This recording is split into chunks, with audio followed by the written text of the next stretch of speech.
आज हम आपको एक ऐसे व्यक्ति की बात बता रहे हैं जिसका भागवतम में भी वर्णन है और रामायण में भी वर्णन है। आमतौर पे होता नहीं है ऐसा। जिसका भागवतम में वर्णन है भागवतम में, जिसका रामायण में रामायण में। कुछ एक ऋषि हैं जैसे लोमश ऋषि हो गए, जामवंत हो गए, ये लोग कुछ कॉमन है लोग, हनुमान जी हैं, लेकिन अदरवाइज सब अलग अलग चल रहे हैं सारे। लेकिन एक व्यक्ति ऐसा है जिसका वर्णन भगवान राम ने भी किया और भगवान कृष्ण ने भी देखा उसको, उसके बारे में भगवान कृष्ण ने भी बात की। तो उस व्यक्ति का नाम है राजा नृग। राजा नृग का वर्णन भागवतम के 10वें स्कंद के 64वें 64th चैप्टर में आता है और रामायण में उत्तरखंड में 53वां और 54वां सर्ग राजा नृग के बारे में वर्णन किया हुआ है, जहाँ पे स्वयं भगवान राम लक्ष्मण जी को बता रहे हैं राजा नृग के बारे में। तो क्या हुआ था कि भगवान कृष्ण द्वारका में रहना शुरू कर दिया था उन्होंने, मथुरा छोड़ के, और वहाँ से भगवान कृष्ण का पुत्र जो है सांब, वो और कई लोगों के साथ में जो है वन विहार के लिए गए। प्यास लगी, पानी ढूंढ रहे थे तो एक कुआं दिखाई दिया। तो कुएं में झांक के देखा तो एक बहुत बड़ी छिपकली थी वहाँ पर, बहुत बड़ी छिपकली। तो अब वो डरते तो है नहीं थे, हम लोग तो छिपकली देख के डर जाते हैं छोटी सी। वो इतनी विशाल छिपकली थी, उसको देख के डरे नहीं, बाहर निकालने की कोशिश करते रहे, बाहर नहीं निकली वो। तो शाम जब वापस गया और सामने जाके अपने पिता भगवान कृष्ण को बताया, ऐसे हमने एक छिपकली देखी थी, हमने बहुत कोशिश की उसको निकालने, लेकिन निकली नहीं। तो भगवान कृष्ण ने बोला चलो देखते हैं जाके क्या हो रहा है। ये सारी बातें तब की हैं जब सारा महाभारत का युद्ध खत्म हो चुका, सब सेटल हो चुका है सारा, तब की बात कर रहे हैं हम। तो भगवान कृष्ण गए, उन्होंने छिपकली को देखा, बाएं हाथ से पकड़ के निकाल लिया कुएं से, और जैसे ही उस छिपकली को स्पर्श किया वैसे ही वो जो छिपकली है वो बहुत ही सुंदर एक देवता के रूप में बदल गई। बहुमूल्य आभूषण, सुगंधित शरीर, तो एक घृणित छिपकली से एक सुंदर देवता के रूप में बदल गया। अब यद्यपि भगवान कृष्ण उसके बारे में सब जानते हैं, लेकिन भगवान कृष्ण ने बोला कौन हो तुम, जरा सबको बताओ यहाँ कैसे पहुँचे, क्या हो रहा है। तो वो छिपकली ने बोला, और अब तो छिपकली नहीं रही, अब तो वो सुंदर देवता बन गया था। तो राजा नृग ने बोला हाँ मैं बताता हूँ आपको। तो ये जो बात है ये आप समझिए कि त्रेता युग से भी पहले की बात है, तभी तो भगवान राम वर्णन कर रहे हैं लक्ष्मण जी को, नहीं क्यों करेंगे, नहीं। तो आप समझो कि भगवान राम भी कह रहे हैं ये बहुत टाइम से छिपकली बन के भटक रहा है। भगवान राम कह रहे हैं लक्ष्मण जी को, पता नहीं कब से पड़ा होगा वहाँ पर। और वो त्रेता युग से द्वापर युग में, त्रेता युग से वो द्वापर युग के अंत तक, जब तक भगवान कृष्ण ने उसको देखा तो कई लाख वर्ष तो उसमें निकल गए, 10-12 लाख वर्ष वहाँ पे निकल गए।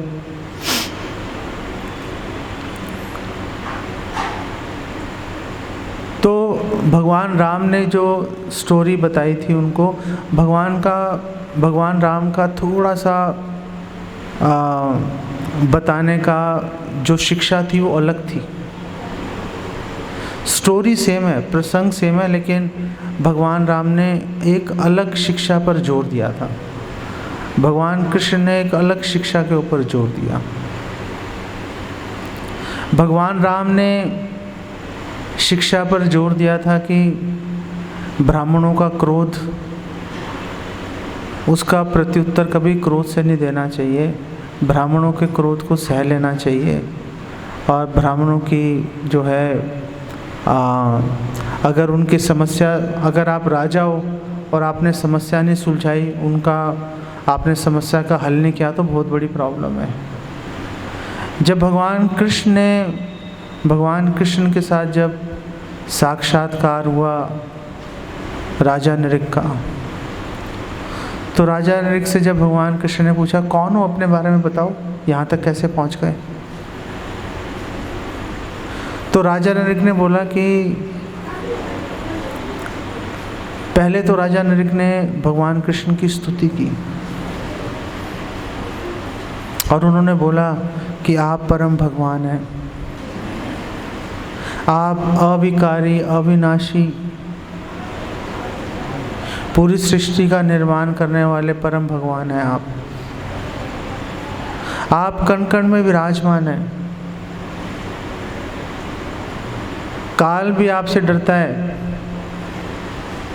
और फिर राजा नृग ने कहा कि आपके कहने पे मैं अपना परिचय दे रहा हूँ, यद्यपि आपको सब पता है, आप सर्वज्ञ हैं। तो राजा नृग ने बोला कि अगर आपने इस संसार में दान देने वालों की कभी लोगों के नाम सुने होंगे, उनकी कोई सूची, कोई लिस्ट बनी होगी, तो मेरा नाम भी उसमें आया होगा ज़रूर। आपने मेरा नाम भी सुना होगा। इतना दानी था वो, है ना, इतना दानी था। और राजा नृग के बारे में बताया कि करोड़ों गायें दान करता था, लेकिन उसकी खासियत थी, जो गायें वो दान करता था एकदम जो है जवान गायें हुआ करती थी। ऐसी गायें होती थी जिसका अभी तक एक ही बछड़े को जन्म दिया है, मतलब आगे और बच्चों को जन्म दे सकती है, जवान है। और हर गाय के जो सींग हैं उसको सोने से मढ़ते थे और उसके गाय के खुर चांदी से मढ़ते थे और गले में हार और पीठ पर जो है रेशमी वस्त्र मोतियों से जड़े हुए। तो मतलब पूरा सजाकर गाय को देते थे। तो एक बार उन्होंने एक ब्राह्मण को गायें दी। अब वो गाय दे रहे हैं करोड़ों, अब कौन गिन रहा है, नहीं। और एक ब्राह्मण को गायें दी। वो ब्राह्मण गायें लेके जा रहा था, उसमें से एक गाय चल के वापस आ गई। राजा ने नहीं बुलाया था उस गाय को, वो गाय अपने आप चल के वापस राजा के उसमें चली गई, गौशाला के अंदर। तो राजा नृग ने बोला अगले ब्राह्मण को बुलाओ। अगला ब्राह्मण आया, उसने फिर हजारों करोड़ों गायें उस ब्राह्मण को दी। तो एक गाय जो पिछले ब्राह्मण को दी थी, जो वापस आ गई थी, वो भी उसके साथ चली गई। अब जो पिछला ब्राह्मण था उसने बोला मेरी एक गाय कम है, मेरी एक गाय कहाँ है। और उसने उस गाय का नाम भी रखा था शबला। भगवान राम ने बताया, ये भागवतम में नहीं आता, लेकिन भगवान राम बता रहे हैं कि उस गाय का नाम रखा था शबला। तो उस ब्राह्मण ने कहा मेरी गाय कहाँ गई। तो देखा वो दूसरा ब्राह्मण लेके जा रहा है। तो उसने बोला अरे तुमने मेरी गाय चोरी कर ली, ये मेरी गाय है। तो दूसरे ब्राह्मण ने बोला नहीं ये मेरी गाय है। दोनों में लड़ाई शुरू हो गई। बात गाय की नहीं थी, आगे जाके आपको पता चलेगा। बात गाय की नहीं थी, बात सम्मान की थी। कि तुमने मुझे चोर कैसे बोल दिया। अड़ गए दोनों। जब अड़ गए तो राजा नृग के पास ये बात पहुंची। तो राजा नृग ने दोनों ब्राह्मणों के पैर पकड़ लिए। वो जो हो गया माफ़ कर दो, भूल जाओ इस बात को। अरे ऐसे कैसे भूल जाए।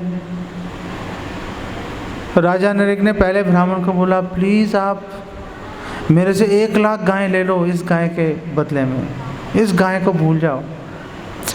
ब्राह्मण ने कहा, इस गाय को नहीं भूल सकता मैं, ये तो मेरी गाय है। अब राजा नरेक ने दूसरी गाय को, दूसरे ब्राह्मण को बोला, भाई 1 लाख ले लो गाय, इस गाय को छोड़ दो। हम लोग होते तो कर ही लेते हम लोग बोलते हैं 1 लाख क्या 50,000 में चला देंगे काम हम लोग तो भागते भूत की लंगोटी वाली बात है। लेकिन ब्राह्मण ऐसे नहीं हुआ करते थे, वो बहुत ही नीति से चला करते थे। तो उस ब्राह्मण ने मना कर दिया, उसने कहा नहीं मैं नहीं देता, 1 लाख गाय नहीं चाहिए तुम्हारी, ये गाय नहीं छोड़ूंगा। तो वो दोनों ब्राह्मण गुस्से में आकर वहाँ से चले गए। करोड़ों गाय ले जा रहे हैं, फिर भी गुस्से में आकर वहाँ से चले गए। और जब राजा नरेक ने देहांत हुआ तो यम लोग गए। तो यमराज जी ने बोला, आपके तो अच्छा, वो गाय तो दान दे ही रहा था, वो गाय तो दान दे ही रहा था, साथ में सड़क के किनारे पेड़ लगवा रहा था, प्याऊ लगवा रहा था, विद्यालय खुलवा रहा था, धर्मशालाएं खुलवा रहा था, मतलब कोई कसर नहीं छोड़ रखी थी उसने किसी भी तरह से। और जब देहांत के बाद में पहुंचा राजा नरेक यमपुरी, तो यमराज जी ने बोला कि तुम्हारी लिस्ट तो पुण्यों की बहुत बड़ी है, लेकिन एक दोष भी है इसमें। तो राजा नरेक ने बोला, हाँ दोष तो है, वो ब्राह्मणों की गाय का मुझे डर था कि वो मुझे सामने आके रहेगी, और आ गई सामने। तो यमराज जी ने पूछा कि पहले अपने दोष की सज़ा भुगतोगे या पुण्यों का फल भुगतोगे, क्या भुगतना चाहते हो? और यमराज ने यह भी बोला कि मुझे नहीं पता कि तुम्हारे पुण्य कब खत्म होंगे, इतने पुण्य कर रखे हैं तुमने। लेकिन राजा नरेक ने बोला कि पहले मैं अपनी पाप का फल भुगतना चाहता हूँ, आप मुझे पाप का फल भोगने दीजिए। पहले के राजा, पहले के लोग ऐसे ही होते थे। हम लोग जो हैं, हम लोग सोचते हैं कि हमारे पाप जो हैं पोस्टपोन हो जाएं, डिले हो जाएं। आज कोई प्रॉब्लम आ रही है, आज वो प्रॉब्लम ख़त्म हो जाए, कल आएगी तब देखेंगे। लेकिन पहले के लोग ऐसे नहीं सोचते थे। पहले के लोग सोचते थे कि जो भी प्रॉब्लम हमारे पाप है, आज ही उसका फल भुगत लेते हैं। नहीं, जैसे महाराज परीक्षित हैं, महाराज परीक्षित जब शम्यक ऋषि के गले में मरा हुआ सांप डाल के वापस जा रहे थे, तो उनके मन में भय बैठ गया था कि मैंने गलत काम किया। गलत काम है भाई। उनको मन में डर आ गया था कि मैंने गलत काम किया है, और वो मन ही मन ये बार बार प्रार्थना कर रहे थे कि हे भगवान, मुझे तुरंत इसका फल दे दो, फल भुगत लूँगा, डर खत्म हो जाएगा। नहीं, फल भुगत लूँगा, डर खत्म हो जाएगा। और थोड़ी देर में उन्हें समाचार भी मिल गया कि शम्यक ऋषि के जो पुत्र हैं श्रृंगी, उसने श्राप दिया है कि 7 दिन में सांप काटने से मृत्यु हो जाएगी। तो राजा परीक्षित ने सोचा, वो जान छूटी, पाप का फल मिल गया, बात खत्म हो गई। पहले के लोग ऐसे ही थे। आज हम कोई भी विपत्ति आती है, सबसे पहले तो भगवान को दोष देते हैं। हम ये सोचते हैं कि भगवान ने हमारे पे विपत्ति डाली। अरे भगवान आप पे क्यों विपत्ति डालेंगे? आप कौन हो? आपकी क्या हैसियत है आपकी, जो भगवान स्पेशली आप पे, वो अरबों लोग पड़े हैं, एक आपके ऊपर विपत्ति फेंकेंगे और फिर देखेंगे क्या हो रहा है। अब भगवान को क्या ज़रूरत है ऐसा करने की? भगवान तो आपके कर्मों के अनुसार ही तो आपको उसका फल देंगे ना आपको। लेकिन जैसी विपत्ति आएगी, हम भगवान पे दोष लगाना शुरू कर देंगे। और फिर हम भगवान को बोलेंगे, हे भगवान पता नहीं हमारे पे विपत्ति क्यों आई, कैसे आ गई। अरे कैसे क्या आ गई, आपके कर्मों का फल है, लेकिन हमने तो कुछ किया नहीं। अरे आपको कैसे पता आपने कुछ नहीं किया, आपको याद थोड़े ना है आपने क्या किया क्या नहीं किया। हमारे शास्त्रों में लिखा है कई पेड़ होते हैं 1 साल में फल देते हैं, कई पेड़ 10 साल में फल देते हैं, कई 100 साल में फल देते हैं। अब क्या पता आपका कौन सा आपने ऐसा बीज डाला था कि उसका फल 10 जन्म में मिलेगा, 1 जन्म में मिलेगा या 100 जन्म में मिलेगा। धृतराष्ट्र को 100 जन्मों के बाद फल मिला। तो ये नहीं सोचा जा सकता कि मतलब हमारे साथ ऐसा क्यों हो रहा है। इसलिए भगवान कृष्ण भगवत गीता में कह रहे हैं गहना कर्मणो गति, कर्म की गति बहुत गहन है। आप सोचना शुरू करो कि मैंने ऐसा किया था तो ऐसा होना चाहिए था, ऐसे नहीं चलता, ऐसे नहीं चलता।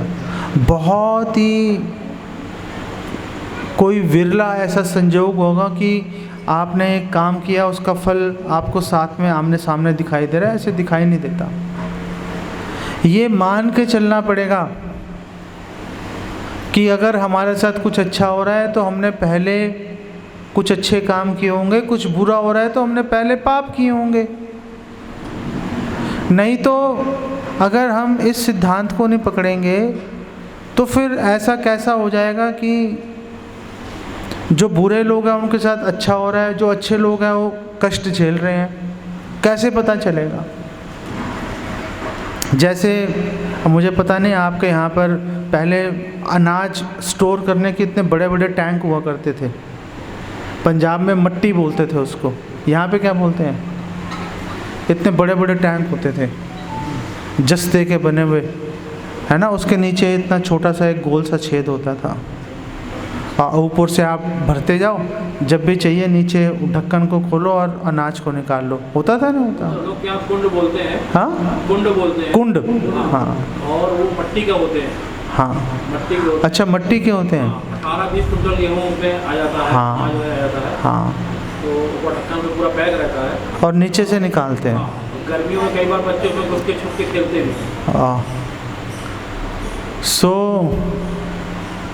अब अगर वो जो कुंड है या मट्टी है उसमें आपने सपोज़ अनाज डाल रहे हो, तो जब आपने ऊपर से अनाज डाला, ऐसा नहीं है कि आपने ऊपर से 1 क्विंटल अनाज डाला, नीचे से ढक्कन खोला तो वही अनाज निकलेगा, जो पहले से डला हुआ है वो निकलेगा ना, है कि नहीं। तो ऐसा नहीं है कि आपने अच्छा कर्म किया तो आपने ऊपर से वो अच्छे अनाज के दाने डाले, नीचे ढक्कन खोला तो वो अच्छे दाने निकलेंगे, नहीं। हो सकता है सड़े हुए दाने निकलें, क्योंकि आपने हो सकता है पहले पाप किए हों, वो आपने वो उस कुंड के अंदर जो है पहले से सड़े हुए दाने पड़े हैं जो नीचे दबे हुए हैं, जो नीचे से ढक्कन खोलेंगे तो पहले सड़े हुए दाने निकलेंगे बाहर। तो यही सिद्धांत है कि कई बार हमें ऐसा लगता है कि अरे कितना ख़राब आदमी है, विशेष रूप से जो पॉलिटिशियंस हैं कितने ख़राब काम करते हैं, फिर भी पूरे सुख ले रहे हैं वो। नहीं, लोग सोचते हैं देखो कितने बुरे हैं, कितना सुख ले रहे हैं, पता नहीं भगवान है कि नहीं है। इसी से लोग ऐसा निष्कर्ष निकाल लेते हैं। लेकिन वो सड़ा हुआ अनाज डाल रहे हैं, वो सड़ा हुआ अनाज डाल रहे हैं और नीचे से पहले के पुण्य कर्म किए होंगे वो निकाल रहे हैं। तो कभी ना कभी तो नीचे जो अच्छे दाने ख़त्म होंगे, ऊपर का अनाज नीचे आएगा, कभी तो होगा ऐसा, नहीं। फिर उस समय वो सोचेगा हाय मैंने तो कुछ किया नहीं था, मेरे साथ ऐसा क्यों हो रहा। अरे भाई तूने डाल रखे हैं वो सड़े हुए दाने, तेरे को झेलना पड़ेगा उसको। तो भगवान को किसी भी हालत में दोष नहीं दिया जा सकता। तो राजा नृग ने बोला कि पहले मैं अपने पाप का फल भोगना चाहता हूँ ताकि उससे छुटकारा मिले एक बारी, नहीं तो मन में डर बना रहेगा। तो यमराज जी ने उसको छिपकली बना के, वो छिपकली बन के एक गड्ढे में गिर गया और लाखों वर्ष तक ऐसा पाप जो उसने अनजाने में किया था, जानबूझ के नहीं किया उसने, जानबूझ के थोड़ा ना किया। वो गाय थी, अब पशु है, पशु चल के वापस आ गया, क्या करेंगे उसको। राजा की उसमें कोई जानबूझ के उसने पाप नहीं किया था। तो इसका मतलब है आप जानबूझ के करो या अनजाने में करो, झेलना पड़ेगा भाई, झेलना पड़ेगा। आप बच नहीं सकते उसके फल से। आप ये नहीं कह सकते इग्नोरेंस इज ब्लिस, वो हमें तो पता नहीं था। अरे पता नहीं था तो पता लगाओ, क्यों नहीं पता लगाया आपने कि ये पाप है? आप पता लगाइए उसको। लोग कहते हैं, वो एक लड़के को मैंने बोला आप मांस मत खाया करो, उसका फल भोगना पड़ेगा। मांस जो है वो दो शब्दों से मिल के बना है, माम स का मतलब है कि जब हम मांस खाते हैं तो हम एक एग्रीमेंट साइन करते हैं कि जो मैं आज तुम्हारे साथ कर रहा हूँ कल तुम मेरे साथ करना, मांस। इसीलिए उसको मांस बोलते हैं। तो आज हम चिकन खा रहे हैं, कल वो चिकन हमें खाएगा। कल आज हम कोई जानवर को खा रहे हैं, कल वो जानवर हमें खाएगा, तो वो पाप बराबर होगा, मांस। तो मैंने उस लड़के को बोला, मैंने कहा तुम मांस मत खाया करो, आगे जाके बहुत प्रॉब्लम होगी। तो उसने कहा अगर हम मांस नहीं खाएंगे तो पूरी दुनिया चिकन से भर जाएगी चिकन पूरी दुनिया पे कब्जा कर लेंगे। तो मैंने उसको बोला, मैंने कहा तो तुम लोग कुत्ते का मांस भी खाते हो क्या? उसने कहा नहीं, कुत्ते का मांस तो नहीं खाते। मैंने कहा कुत्तों ने तो आज तक कब्जा नहीं किया दुनिया पे। नहीं, प्रकृति है, प्रकृति अपने आप बराबर करेगी उसको, प्रकृति अपना काम करेगी। हम लोग अगर प्रकृति को बनावटी रूप से बदलेंगे तो प्रॉब्लम है। जैसे मैं एक डॉक्यूमेंट्री देख रहा था, तो उसमें एक व्यक्ति था, वो इंग्लैंड से ऑस्ट्रेलिया गया शिप में। पहले तो पानी के जहाज चलते थे, शिप में गया कई 100 साल पहले। तो उसने सोचा कि रास्ते में खाने पीने की प्रॉब्लम नहीं हो, तो अपने साथ कई खरगोश लेके गया, अपने साथ में खरगोश, रैबिट्स, खरगोश लेके गया। जब खरगोश लेके गया तो अब रास्ते में उसने कई खरगोश खा भी लिए, लेकिन ऑस्ट्रेलिया पहुंच गया तो कुछ खरगोश बच गए थे उसके। तो उसने कहा क्या करता हूँ, छोड़ देता हूँ उनको। उसने ऐसे खुले में जंगल में छोड़ दिया उसने। अब उसके अपने देश में जहाँ का कि वो निवासी था, वहाँ पे खरगोश के नेचुरल जो प्रीडेटर्स हैं, जिनकी खुराक है खरगोश, वो रहते थे, वो उनको खा लेते थे। तो खरगोशों की वहाँ पे कभी संख्या बढ़ी नहीं। लेकिन अब उसने ऑस्ट्रेलिया में जाके वो खरगोशों को छोड़ा, वहाँ पे खरगोशों को खाने वाला कोई था नहीं जानवर। और वो खरगोश 4 से 40 हो गए, 40 से 400 हो गए 4 लाख हो गए, 4 करोड़ हो गए, चारों तरफ खरगोश ही खरगोश दिखाई देने शुरू हो गए। आप लोग तो खरगोशों को प्यार करते हो ना, खरगोश है, लोग पैसे दे के खरीदते हैं। ऑस्ट्रेलिया के लोग उनको देख के गुस्से में आ जाते हैं, अरे पूरी फसल ख़राब कर देगा हमारी। तो फिर ऑस्ट्रेलिया के लोगों ने सोचा कैसे बचें इससे कैसे बचें। तो ऑस्ट्रेलिया के निवासियों ने क्या किया कि वो खाने में जहर मिला के जगह जगह फेंक दिया। अब वो खरगोश उसको खा गए, हजम कर गए, मरे नहीं। कई मर गए, कई बच गए। तो उनकी बॉडी में वो जो वो पॉइज़न था, जहर, वो पॉइज़न म्यूटेट हो गया। म्यूटेट आप समझते हो? म्यूटेट कैसे बोलें, मतलब म्यूटेशन का कैसे? हाँ, तो वो जो विष है उसने अपना असर दिखाना बंद कर दिया। तो अब वो खरगोश उस विष से मर नहीं रहे। तो फिर उन्होंने खरगोशों की नसबंदी भी की, उनको नसबंदी के टीके भी लगाए, लेकिन फिर भी खरगोशों की पैदावार चलती रही। लेकिन ये जो सारे उन्होंने काम किए, उससे क्या हुआ कि वो खरगोश अब खाने लायक नहीं रहे, क्योंकि उनके शरीर में विष भर गया था तो वो खाने लायक नहीं रहे।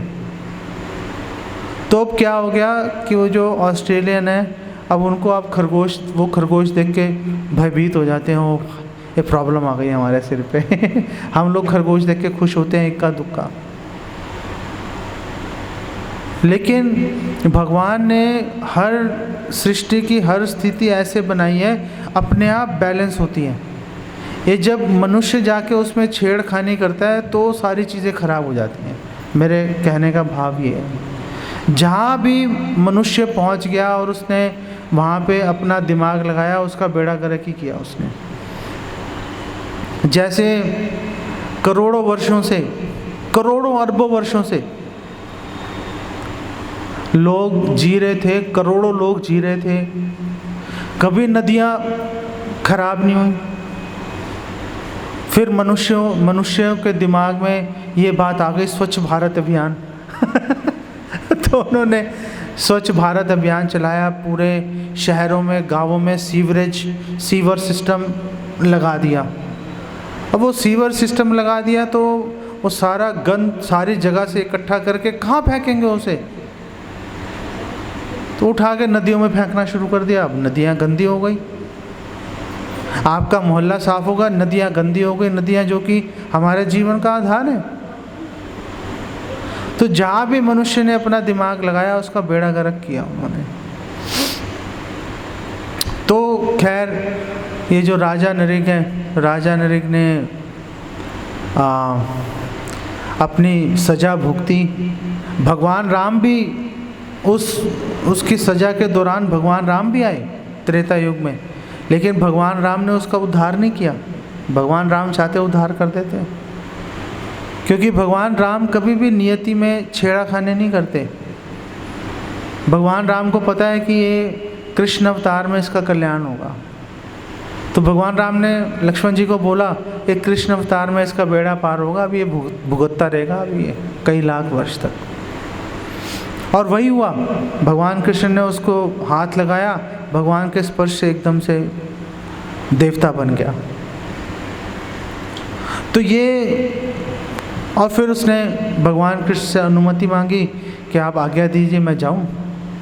तो भगवान कृष्ण ने बोला ठीक है आप जाओ। एक एरोप्लेन आया, एरोप्लेन में बैठा और राजा नरेग चला गया। तो मैंने आपको ये कथा क्यों सुनाई थी वो मैं आपको 5 मिनट में बताना चाहता हूँ। ये कथा मैंने आपको इसलिए बताई थी कि हमारी एक स्वाभाविक, हमारी एक टेंडेंसी है, हमारी एक आदत है, हम लोग दान पुण्य में बहुत विश्वास करते हैं। और विशेष रूप से जितने भी ये मंदिर गुरुद्वारे, वहाँ पे जितने पंडित हैं और उनके समकक्ष जो लोग हैं, वो लोगों को ऐसी बातें बोलते हैं कि आप दान दो ऐसा हो जाएगा आपके साथ में, आप दान दो ऐसा हो जाएगा। वो लोगों को कर्म कांड में प्रवृत्त करते हैं, लोगों को कर्म कांड में लगाते हैं वो। लेकिन राजा नृग की एक ये कथा ऐसी है जो हमें ये बताती है कि हम कितना ही कर्म कांड के अंतर्गत दान पुण्य कर लें, जितनी भी गलतियां होंगी हमें उसका फल भुगतना पड़ेगा।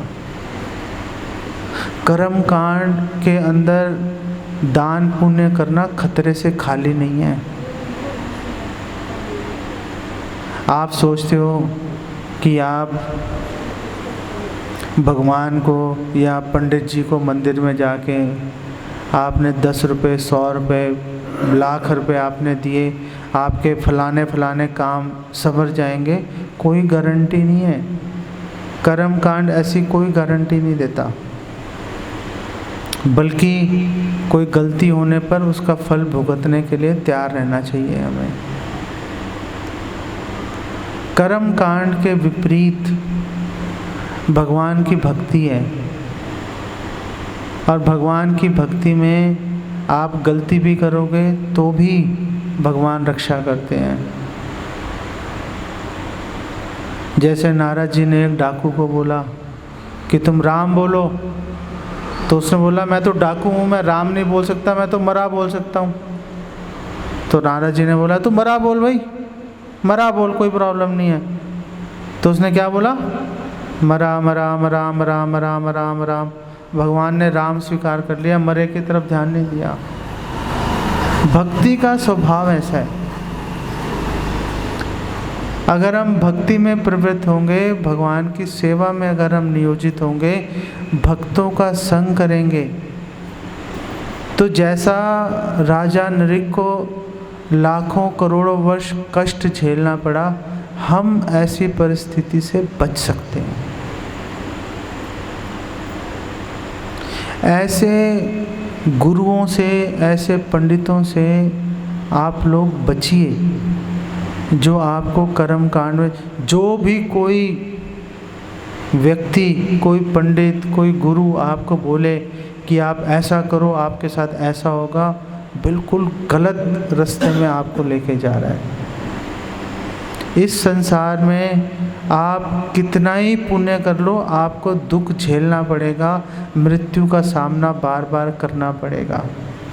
समझदार आदमी हमेशा इस बारे में विचार करता है कि कैसे बार बार जन्म और मृत्यु के चक्कर से बाहर निकलूं और भगवान के धाम में जाके यत गतवा न निवर्तन्ते, जहाँ जाकर वापस नहीं आता कोई, ऐसी जगह पर जाकर भगवान की सेवा में लगा रहूं। तो अगर आप शाश्वत सुख की तलाश में हो, अगर आप चाहते हो कि आपको कभी दुख का सामना नहीं करना पड़े, तो भगवान की भक्ति कीजिए। और कलयुग में भगवान की भक्ति बहुत सरल है।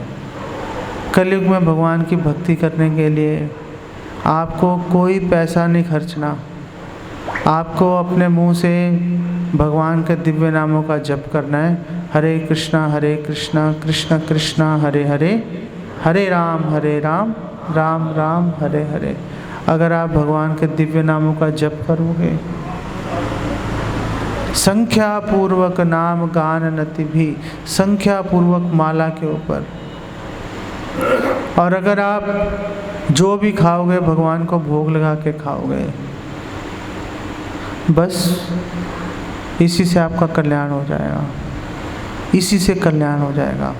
तो भगवान का नाम लेने की, भगवान को भोग लगाने की प्रेरणा कहाँ से आएगी? भगवान का पूरा जीवन नाम लेने की प्रेरणा, रोज़ भगवान को नियमित रूप से भोग लगाने की प्रेरणा भक्तों के संग में आएगी। भक्तों के साथ मिलकर बैठकर उनका संग लेना पड़ेगा, उनसे इस संसार के दुखों को भी समझना पड़ेगा और उनसे वैकुंठ के सुखों का भी जानकारी आपको लेनी पड़ेगी।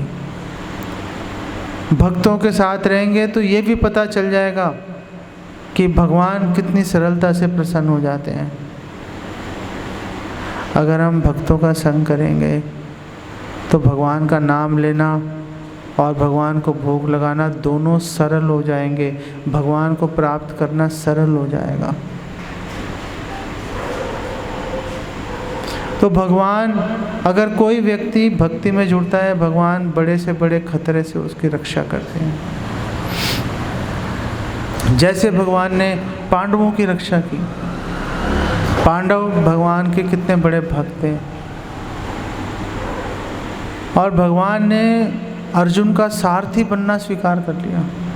नहीं, और आपको शायद इस बात की जानकारी नहीं है, लेकिन जब युद्ध होता है और आमने सामने के दोनों योद्धा जब हजारों तीर छोड़ते हैं, तो सारे तीर शत्रु योद्धा में नहीं लगते, कुछ तीर सारथी को भी लगते हैं। तो भगवान कृष्ण ने भी हजारों तीर भगवान कृष्ण ने अपने दिव्य शरीर पर झेले। क्यों झेले? पांडवों की रक्षा के लिए। भगवान इस हद तक चले जाते हैं अगर कोई भगवान की सेवा में जुड़ता है तो। एक छिपकली का उद्धार करना अलग बात है, और भक्त के लिए अपने वक्ष पर, अपनी छाती पर तीर खाना अलग बात है। भक्ति में जुड़ोगे, भगवान आपके लिए अपनी छाती पर तीर खाने के लिए तैयार हो जाएंगे। कितनी बड़ी बात है, कितनी बड़ी बात है। तो मेरी आपसे सविनय निवेदन है मेरा कि आप इस संसार में सुख से रहने के जो ये दिवा स्वप्न है, जो कि कभी पूरा नहीं हो सकता, उसको छोड़िए और भगवान की भक्ति में जुड़कर भगवान को संतुष्ट करने का प्रयास कीजिए, तो आपका परम कल्याण होगा। हरे कृष्णा। एक्चुअली में पता है आप लोग प्रश्न क्यों नहीं पूछ रहे हैं? पता है आपको? ऐसा नहीं कि आप प्रश्न पूछते नहीं हो। एक बच्चा पैदा होते ही प्रश्न पूछना शुरू कर देता है, ये क्या है, ये क्या है, ये क्या है। नहीं, फिर जब बड़े भी हो जाते हैं तो भी प्रश्न पूछते रहते हैं, पैसा कैसे कमाएं। नहीं, ये सामान सस्ता कहाँ से मिलेगा, महंगा कहाँ बिकेगा, प्रॉफिट कैसे बढ़ाएं। ऐसा नहीं है कि हम प्रश्न नहीं पूछते, पूरा जीवन प्रश्न पूछते रहते हैं। क्यों पूछते रहते हैं? क्योंकि हमें लगता है कि ये इन प्रश्नों के उत्तर महत्वपूर्ण हैं। लेकिन आध्यात्मिक जीवन में हमें आध्यात्मिक जीवन महत्वपूर्ण नहीं लगता ना, इसलिए हम प्रश्न नहीं पूछते। ये प्रॉब्लम है। सांसारिक दबाव जितना आदमी झेल चुका होता है, इग्नोर करने लगता है अपनी परिस्थितियों को। परिस्थिति में इग्नोर करने लगता है तो प्रश्नों से दूर होता चला जाता है। तो प्रश्नों से दूर होता चला जाता है। हाँ। जो चीज़ सामने आती है उससे एडजस्टमेंट बना के आगे बढ़ने लगता है। हाँ। प्रश्न मर जाते हैं।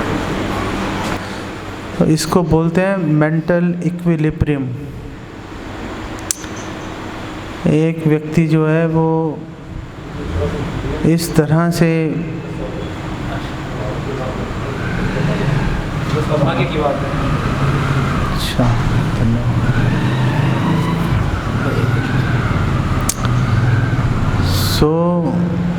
बहुत सारे दुख आने से व्यक्ति अपने दिमाग में ये एडजस्टमेंट बिठा लेता है कि ये तो स्वाभाविक है,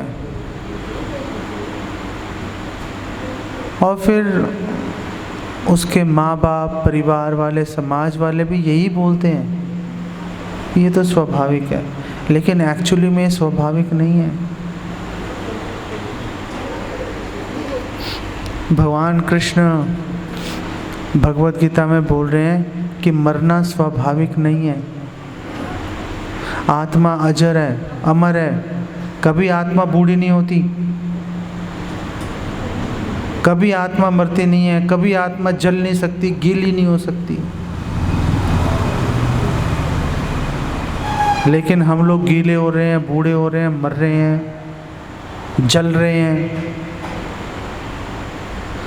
तो हम सोचते हैं स्वाभाविक है। ये स्वाभाविक नहीं है,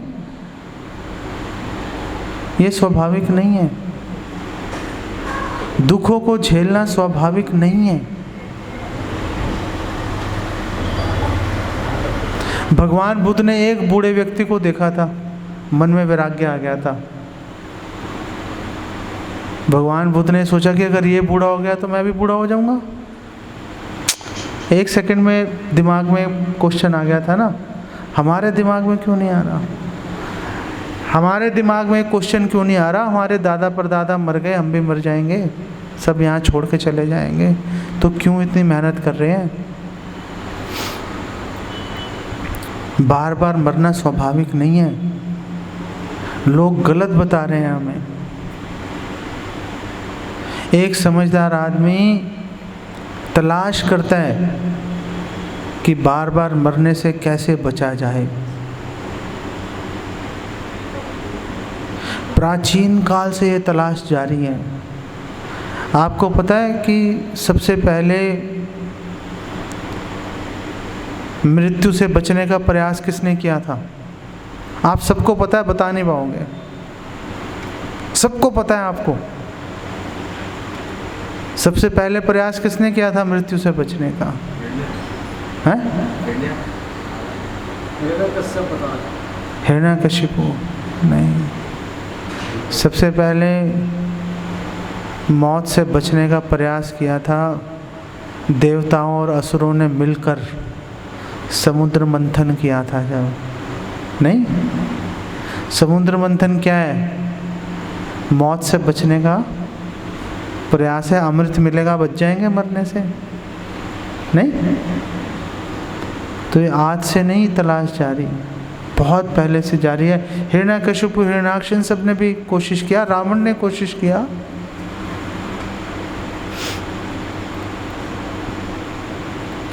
लेकिन वो प्रयास दिशाहीन प्रयास है। मृत्यु से बचना है तो ऐसे स्थान पे जाना पड़ेगा जहाँ पे कि मृत्यु हो ही नहीं रही।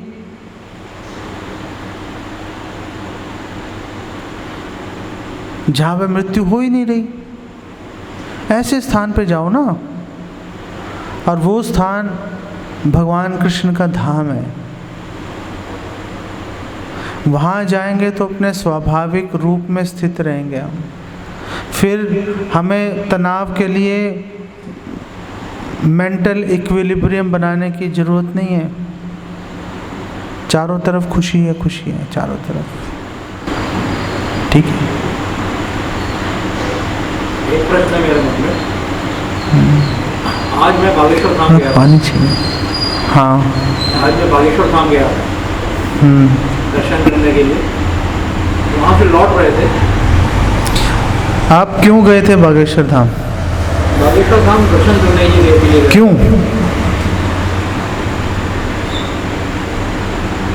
क्यों का जवाब दो। क्यों का जवाब यही है कि ऊर्जा पाने के लिए।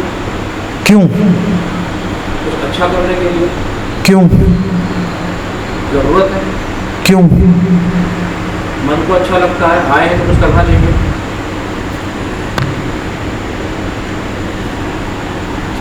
फिर क्या हुआ?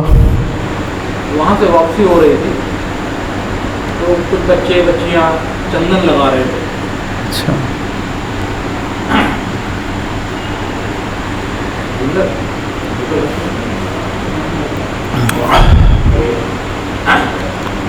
एक बच्ची चंदन लगा रही थी। अच्छा। दो लड़के थोड़ा बड़ी उम्र के, लगभग मेरी उम्र के ही, वो उसको चंदन का जो ट्रे में पैसे रहे हैं तो पैसा रखते हैं लोगों के श्रद्धा के हिसाब से, तो वो उसको पैसा दे रहे हैं। पैसा दे दे के वो सांचे के साथ जो लगाते हैं। हाँ, वो कहीं उसका सर छू रहे थे तो कहीं गाल छू रहे। छोटी बच्ची थी, 10-11 साल की। उसका टच करना मेरे को नहीं सही लग रहा था। मैं रुक के बोलना चाहा, मेरे साथ में थे तो उन्होंने बोला कि मुझे चलिए।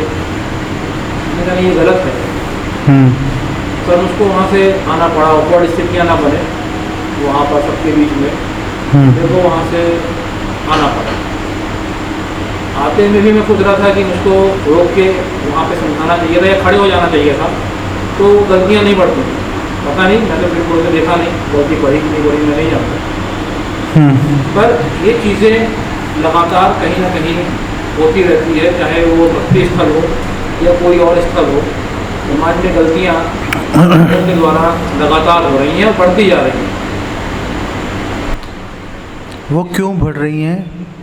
उसके पीछे गुरु की जिम्मेदारी है। गुरु का काम है ये देखना कि गलतियां ना हो। आपने कहा आप ऊर्जा लेने गए थे, मिली आपको ऊर्जा?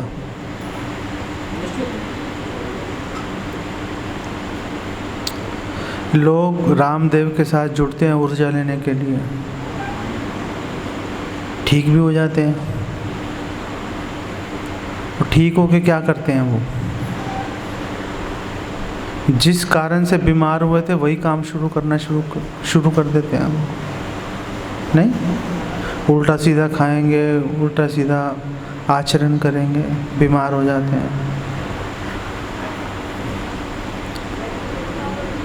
लोग बागेश्वर धाम जा रहे हैं और वहाँ पे उनके कष्टों का निवारण हो रहा है, और निवारण हो के फिर क्या होगा? तो फिर पाप में लग जाते हैं लोग। इसको बोलते हैं हस्ती स्नान, कि हाथी धूल से भरा पड़ा है, तालाब में उतरा, खूब स्नान किया और बाहर निकल के सुखाने के लिए फिर धूल डाल लिया अपने ऊपर। ऐसी जगह जाओ जहाँ पर शिष्टाचार का कड़ाई से पालन किया जाता है, जहाँ पर ये सिखाया जाता है कि जो आपकी ऊर्जा है, जो भी बची कुची ऊर्जा है, उसको किस प्रकार से नियोजित किया जाए कि सबसे अधिक लाभ प्राप्त हो। ये सुविधा आपको सिंधी कैंप जो हमारा सेंटर है वहाँ पर मिलेगी आपको। वहाँ पे आपको किसी में इतनी ज़रूरत नहीं है कि कोई पुरुष स्त्री की तरफ देखे या स्त्री पुरुष की तरफ देखे, ऐसा संभव नहीं है। वहाँ पर ये नहीं बताया जाता कि आपके घुटने का दर्द कैसे ठीक होगा या कमर का दर्द कैसे ठीक होगा, उसके लिए डॉक्टर बैठे हैं। हम आपको बताएंगे कि आपका भव रोग कैसे ठीक होगा, जो बार बार पैदा हो रहे हो, बार बार मर रहे हो, वो कैसे ठीक होगा।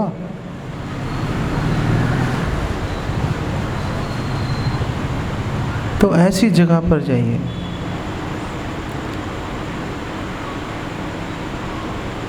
ऐसा नहीं है कि आप अच्छे व्यक्ति नहीं हैं, आप अच्छे व्यक्ति हैं, पूरी दुनिया अच्छे व्यक्तियों से भरी पड़ी है, लेकिन लोगों को जानकारी नहीं है कि उचित ज्ञान, उचित मार्गदर्शन मिलेगा कहाँ पर। इसलिए शिला प्रभुपाद, जो प्रभुपाद जी की फ़ोटो लगी हुई है ना, शिला प्रभुपाद ने आदेश दे रखा है हम सबको कि लोगों के घरों में जाओ और जाकर लोगों को बताओ आप क्या गलती कर रहे हो, ताकि लोग अपनी गलती सुधारें और ये जीवन भी सुख से बिताएं और मरने के बाद भगवान के धाम चले जाएं। लेकिन करना या ना करना वो आपके हाथ में है, नहीं, कोई मजबूर नहीं कर सकता। आपके पास तो पहले वैसे भी बंदूक है, आपसे तो हम वैसे ही कुछ नहीं कह सकते, नहीं। सब लोग ये कहते हैं कि हर काम प्रभु की इच्छा से होता है, तो कोई कार्य हमारे हाथों में है, हमारे बस में है कि प्रभु की प्रेरणा। ये लिखा कहाँ है? ये लिखा कहाँ है कि हर काम प्रभु की इच्छा से हो रहा है? ये कहाँ लिखा हुआ है? ये कहीं नहीं लिखा हुआ, कहीं नहीं लिखा हुआ। भगवत गीता में भगवान कृष्ण क्या बोल रहे हैं? ये बहुत में कहें वही है, वही जो राम रचि राखा, तर्क बढ़ावन शाखा, रामचरित मानस में ये होगा वही जो राम ने रच रखा है।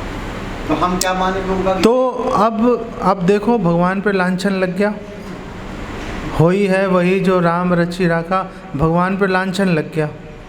कहीं पे खून हुआ, होई है वही जो राम रचि राखा। कहीं पे रेप हो गया, कहीं पे डकैती डल गई, कहीं पे आग में लोग जल के मर गए, होई है वही जो राम रचि राखा। प्रभु की इच्छा थी। पाश्चात्य देशों में जो प्यास बहुत लग रही है, पता नहीं कैसे। पाश्चात्य देशों के अंदर ईसाई धर्म में विशेष रूप से, बस और नहीं चाहिए, ईसाई धर्म के अंदर ये बहुत बड़ी प्रॉब्लम है कि अगर गॉड है तो फिर दुनिया में दुख कैसे आ रहे हैं? तो लोगों ने बोला, जो ईसाइयों के प्रीचर्स हैं उन्होंने बोला शैतान के कारण आ रहे हैं। तो फिर लोगों ने बोला इसका मतलब शैतान भगवान से ज़्यादा ताकतवर है, भगवान की चल नहीं रही उसके सामने, तो फिर भगवान की पूजा क्यों करें? फिर तो शैतान की पूजा करते हैं। और वहाँ पे बहुत सारे लोग ऐसे हैं जो शैतान की पूजा करते हैं। हमारे यहाँ भी हैं, हमारे यहाँ भी रावण को पूजने वाले कई बैठे हैं, यहाँ कमी नहीं है। सो भगवान, इसका उत्तर क्या है? ये जो क्वेश्चन है, होई है वही जो राम रचि राखा, ये बात सही है, लेकिन इसको किस दृष्टिकोण से देखना है ये हमें पता होना चाहिए। हाँ जी, दृष्टिकोण मायने रखता है। दृष्टिकोण से अच्छा व्यक्ति बुरा दिखना शुरू हो जाएगा, बुरा व्यक्ति अच्छा दिखना शुरू हो जाएगा। अभी पीछे एक पिक्चर आई थी आदि पुरुष, तो उसका वो था राइटर, क्या नाम है, मनोज मुंशी, सब लोग जय जयकार बोल रहे थे। फिर लोगों ने 2-4 लोगों ने कमियां निकाली, मैंने भी वीडियो बना के डाला था उसमें। और जब कमी निकाली 2-4-5 लोगों ने, धीरे धीरे लोगों ने उसकी कमियां पकड़ ली, तो रातों रात वो हीरो से विलेन बन गया। दृष्टिकोण बदल गया लोगों का। दृष्टिकोण बहुत महत्वपूर्ण है। तो मैं आपको दृष्टिकोण दे रहा हूँ कि होई है वही जो राम रचि राखा को समझने का उचित दृष्टिकोण क्या है, जो ईसाइयों तक को नहीं पता। तो भगवान भगवद गीता में कह रहे हैं उपदृष्टा अनुमंता चा। उपदृष्टा, मैं सबको देख रहा हूँ। अनुमंता चा, मैं अनुमति दे रहा हूँ। होई है वही जो राम रचि राखा, मैं अनुमति दे रहा हूँ। लेकिन इच्छा किसकी है? इच्छा हमारी है। होई है वही जो राम रचि राखा में इच्छा नहीं आ रही, इच्छा हमारी है। और भगवान ने शास्त्र दे दिए। शास्त्रों में भगवान ने बिल्कुल क्लियर बता दिया क्या करना चाहिए, क्या नहीं करना चाहिए, पाप क्या है, पुण्य क्या है। भगवान ने अपने भक्त साधु भेज दिए। गुड़िया, आप अभी बात मत करो आपस में, आप मेरी तरफ देखो आप। ओके, हम वैसे ही 5-10 मिनट के मेहमान हैं आपके यहाँ पर। तो क्या बोल रहा था मैं? हैं? भगवान ने भेज दिए, भगवान ने भक्तों को भेजा ये बताने के लिए। भक्त अपने आचरण से दिखाते हैं। जैसे ये सारे भक्त हैं, ये सुबह 3:30-4 बजे उठ जाते हैं और सुबह 5 से 5 बजे मंगला आरती करते हैं और 9 बजे तक बिल्कुल बिजी रहते हैं। आप इनको फ़ोन करोगे फ़ोन नहीं उठाएंगे। क्यों? क्योंकि 9 बजे तक, 5 बजे से लेकर 9 बजे तक इनके पास फुर्सत ही नहीं है। 5 बजे भगवान की आरती करेंगे, 5:45-6 बजे तक आरती होगी। उसके बाद में फिर 2 घंटे जप करेंगे, 8 बज जाएंगे। 8 से 9 जो 7:30 बज जाएंगे। 7:30 से 8 बजे तक भगवान की दोबारा से आरती करेंगे। फिर 8 से 9 बजे तक भगवान की शिक्षाओं के ऊपर आपस में विचार विमर्श करेंगे, जैसे हम लोग अभी कर रहे हैं। 9 बजे सोचते हैं कि अब क्या करना है। फिर आधे घंटे में फटाफट कुछ छुटपुट, कुछ खिचड़ी या कुछ दलिया सा बना लिया। 9:30 बजे वो खाया, बात ख़त्म हो गई। तो भक्त दिखा रहे हैं अपने आचरण से कैसे करना चाहिए। तो भगवान ने भक्त भेजे, भगवान ने शास्त्र दे दिए। लेकिन भगवान किसी से जोर ज़बरदस्ती नहीं करते। भगवान कभी आपका हाथ नहीं पकड़ेंगे कि देखो मत करो। भगवान कभी नहीं करते। भगवान कहते हैं देखो मैंने आपको शास्त्र दे दिए, मैंने आपको बता दिया क्या करना चाहिए, क्या नहीं करना चाहिए। अगर आप गलत काम करने पे उतारू हो कर लो, भुगतते रहना। अगर हम भगवान के अनुसार चलेंगे, कभी हमें किसी फल को भोगने का हमें कोई सुख और दुख दोनों हमें कभी नहीं भोगने पड़ेंगे। अगर हम अपनी मर्जी से चलेंगे तो सुख भी भोगेंगे और दुख भी भोगेंगे। तो भगवान अनुमति देते हैं, लेकिन इच्छा हमारी रहती है। जैसे एक छोटा बच्चा है, वो बहुत जिद करेगा तो माँ बाप नहीं चाहते होंगे फिर भी उसको वो सामान लेके देंगे।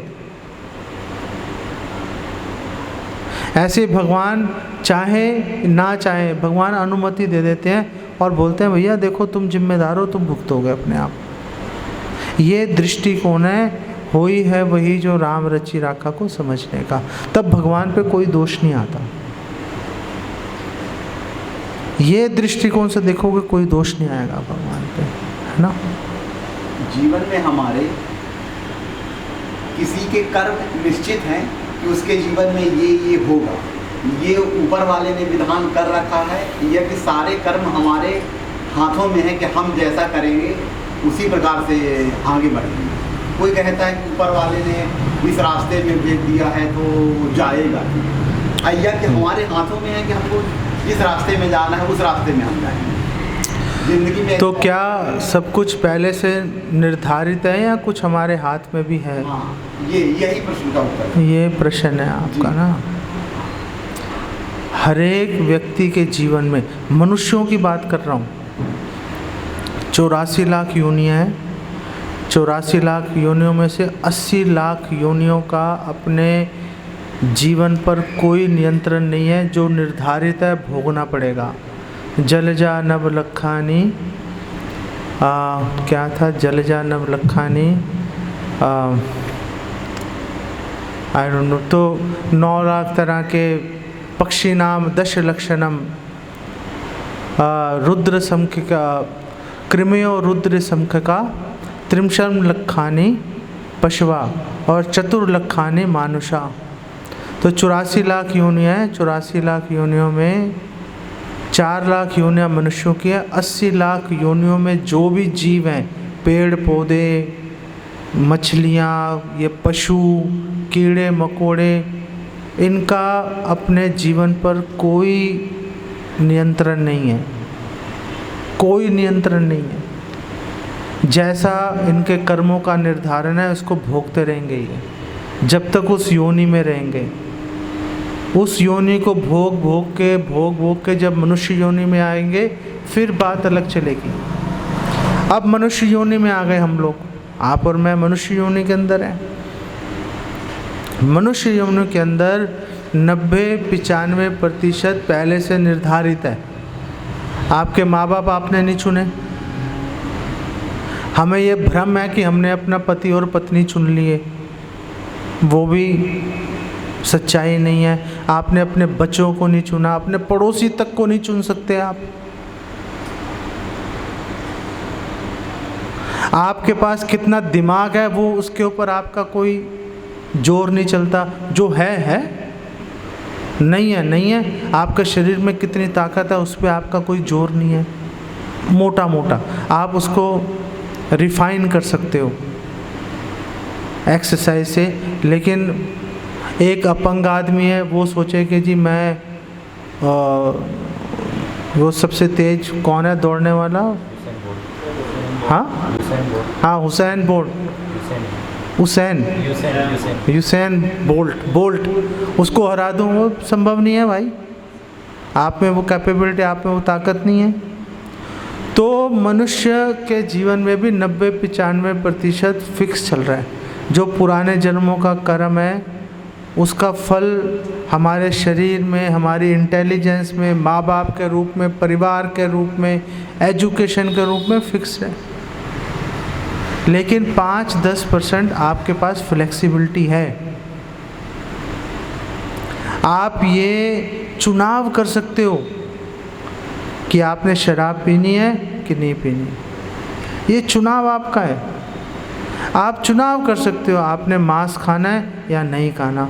आप चुनाव कर सकते हो आपने पर स्त्री गमन करना है कि नहीं करना। आपके हाथ में है ये चुनाव। आप चुनाव कर सकते हो भगवान का नाम लेना है कि नहीं लेना।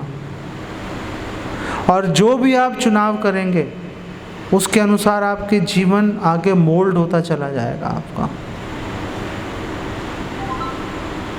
तो बहुत कुछ निर्धारित है, लेकिन बहुत कुछ आपके हाथ में भी है, आप बदल सकते हो। जीवन में बदलाव आ सकता है। अगर जीवन में बदलाव नहीं आता, भगवान कृष्ण भगवत गीता नहीं बोलते, शुकदेव गोस्वामी श्रीमद् भागवतम नहीं बोलते। अगर बदलाव नहीं आ सकता होता तो क्यों बोला?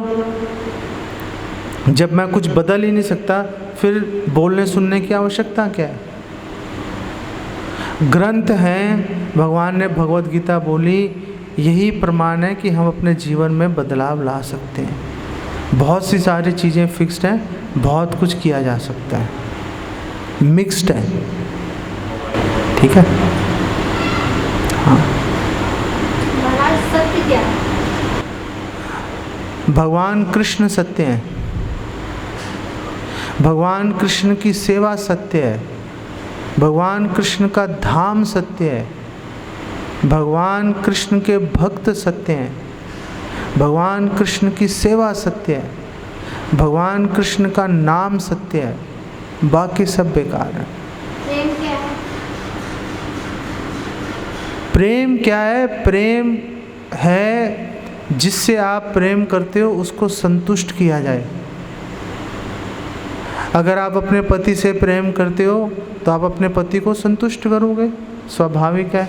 आप अपने बच्चों से प्रेम करते हो, आप अपने बच्चों की चिंता करोगे, उनको संतुष्ट करोगे, उनके भलाई के बारे में सोचोगे। अगर आप भगवान से प्रेम करते हो तो भगवान को संतुष्ट करने के बारे में सोचोगे। अब सवाल आता है कि पति को संतुष्ट कैसे किया जा सकता है? पति को संतुष्ट अनेक तरीके हैं संतुष्ट करने के। अच्छा खाना खिलाकर, मुस्कुरा के बात करके, ये सारे तुच्छ तरीके हैं। सबसे अच्छा तरीका है अपने पति को संतुष्ट करने का, उसका कहना मानकर। आप पति को अच्छे से अच्छा खाना खिला दो, अगर कहना नहीं मानोगे पति संतुष्ट नहीं हो सकता।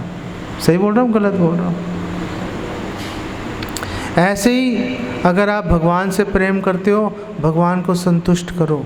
भगवान को संतुष्ट कैसे करोगे? भगवान का कहना मान के। भगवान क्या बोल रहे हैं? भगवान बोल रहे हैं मन मना भव मद भक्तो मध्याजी माम नमस्कुरु। मेरा नाम लो, मेरी पूजा करो, मुझे भोग लगाओ, बस बात खत्म।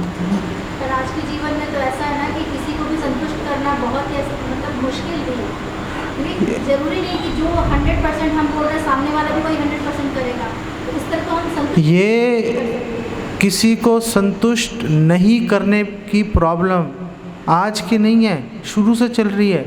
अभी तो हमने बात की ब्राह्मणों की, वो एक गाय क्या गलती से आगे पीछे हो गई, उसको छिपकली बनना पड़ा। असूलन बनना नहीं चाहिए था। ब्राह्मण बोलते था कोई बात नहीं, क्या हो गया, आपने 1 करोड़ गाय दी थी, एक आगे पीछे होगी, क्या हो गया, इसमें कौन सी बड़ी बात है? नहीं कर पाए तो हम किसी को संतुष्ट नहीं कर सकते। ये प्रॉब्लम आज खड़ी नहीं हुई, ये शुरू से चलती आ रही है। बट श्री कृष्ण तो कहते हैं कि प्रेम में कोई स्वार्थ नहीं होता, कोई भाव नहीं होता, तो फिर संतुष्ट करना ये स्वार्थ नहीं हुआ? संतुष्ट करना प्रेम की निशानी है। मतलब जिन्हें हम संतुष्ट नहीं कर पा रहे, इसका मतलब उनसे प्रेम नहीं करते। जिनको आप संतुष्ट करने का प्रयास कर रहे हो वो अपूर्ण है। अगर आप एक पूर्ण व्यक्ति को संतुष्ट करने का प्रयास करोगे तुरंत हो जाएगा। और आध्यात्मिक जगत और भौतिक जगत में एक ही पूर्ण व्यक्ति है, भगवान कृष्ण। अब भगवान कृष्ण को अगर संतुष्ट करना है, उसके लिए कोई बहुत बड़ा आडंबर रचने की जरूरत नहीं है। सुदामा विप्र ने तो सूखे हुए चावल खिला दिए थे, उससे भगवान संतुष्ट हो गए। द्रौपदी के पतीले में से ढूंढकर जूठा चावल का टुकड़ा खाया, संतुष्ट हो गए। प्रॉब्लम ये नहीं है कि आप लोगों को संतुष्ट करने में विफल हो रहे हो, प्रॉब्लम ये है कि आप गलत व्यक्ति को संतुष्ट करने का प्रयास कर रहे हो। अगर आपने संतुष्ट करना है, भगवान को संतुष्ट करो।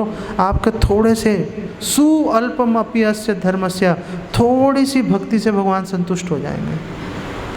पूजा क्या है? पूजा भी एक प्रेम की अभिव्यक्ति है। जैसे कहते हैं भगवान की सेवा करो, सेवा करो, तो सेवा में क्या करें कि भगवान संतुष्ट हो? डाल दीजिए।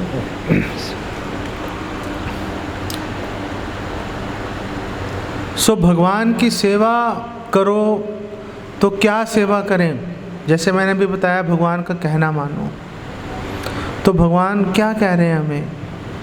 भगवान कह रहे हैं सरल भाषा में, आपके और मेरे लिए जो व्यवहारिक है। भगवान कह रहे हैं पत्रम पुष्पम फलम तोयम यो में भक्त्या पृच्छति। आप प्रेम भाव से मुझे तुलसी का पत्ता, जल, फल, फूल, आप ये मुझे भोग लगाओ, मुझे ऑफर करो, अर्पित करो, ठीक है, बस बात खत्म हो गई। इस भौतिक संसार में लोगों को संतुष्ट करना बहुत ही महंगा और दुष्कर कार्य है। इसके तुलना में भगवान को संतुष्ट करना बहुत ही सरल और बहुत ही सस्ता कार्य है। जो गृहस्थ लोग हैं ज़्यादा समय नहीं दे सकते, तो ऐसा कम से कम समय में कि भगवान मतलब चाहते हैं कि हम करें, लेकिन ऐसी स्थितियां हैं कि वो इतने भरम जाल में, इतनी पारिवारिक जिम्मेदारियां हैं, अपनी नौकरी चाकरी और दूसरे लोगों की जिम्मेदारियां इतनी ज़्यादा हैं कि वो मन नहीं लगा पाता है। तो चाहते हैं कि प्रभु की सेवा करें, लेकिन इतनी चीज़ें रहती हैं कि दिमाग में इतने वो सब। देखिए, जिसने इस गृहस्थ जीवन को छोड़ दिया उसका प्रभु की भक्त करना बहुत आसान है। क्यों? उसके पास कोई काम नहीं, उसके पास केवल काम ही यही है। लेकिन जो इन परिस्थिति, मैंने तो नहीं छोड़ा हुआ, मैं तो गृहस्थ में हूँ। ये किसी पे प्रसन्न नहीं, एक मिनट, मैंने तो नहीं छोड़ा हुआ। मेरी पत्नी भी है, बच्चे भी हैं, मैं पूरा उनका ध्यान भी रखता हूँ। और मैं आपके पास बैठा हुआ भी हूँ। मैंने एक हफ्ते से उनसे बात भी नहीं की। आपको बताऊं प्रॉब्लम क्या है? लेकिन आपको वादा करना पड़ेगा, बुरा नहीं मानोगे। प्रॉब्लम यह है कि खंबा हमसे नहीं चिपका हुआ, हम खंबे से चिपके हुए हैं। आप तो चलो अभी जवान हो। मैंने एक 65 साल के व्यक्ति को बोला कि आप भक्ति क्यों नहीं करते? 65 साल का आदमी सारे कर्तव्य निभा चुका। मैंने उसको बोला आप भक्ति क्यों नहीं करते? उसने बोला मैं नहीं भक्ति कर सकता, मुझे सुबह दूध लाना होता है। ओ यार, ये कोई जवाब है? मुझे सुबह दूध लाना है? मतलब तूने ठेका ले लिया, पहले अपने बच्चे पाले और उसके बच्चों के बच्चे पाले, फिर जिंदा रहेगा उसके बच्चों के बच्चे पालता रही हो। ये क्या तरीका है भाई?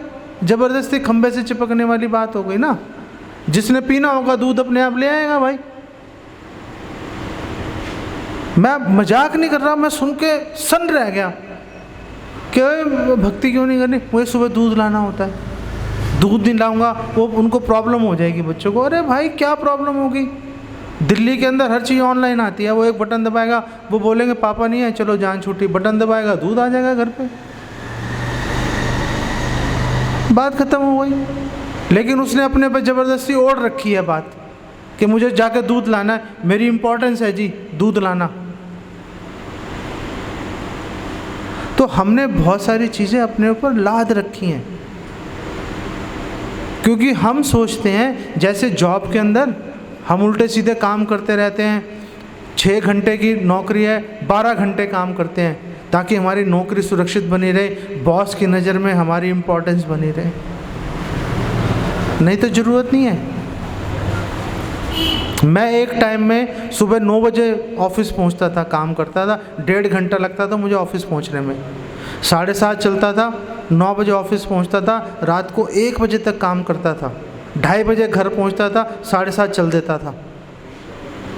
फिर भक्ति में जुड़ा, भगवान की ऐसी दया हो गई, मैंने वो 1 बजे को घटाकर, रात के 1 बजे उसको घटा के मैंने कहा 12 करता हूँ, देखता हूँ क्या होता है। मैंने उसको घटा के 12 कर दिया, कुछ नहीं हुआ, कोई आसमान नहीं फटा।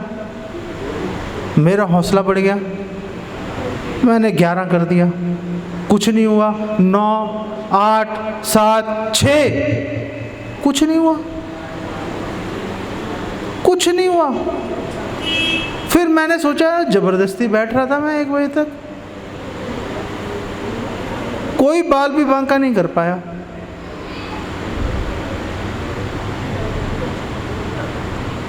भगवान की शरण तो लो।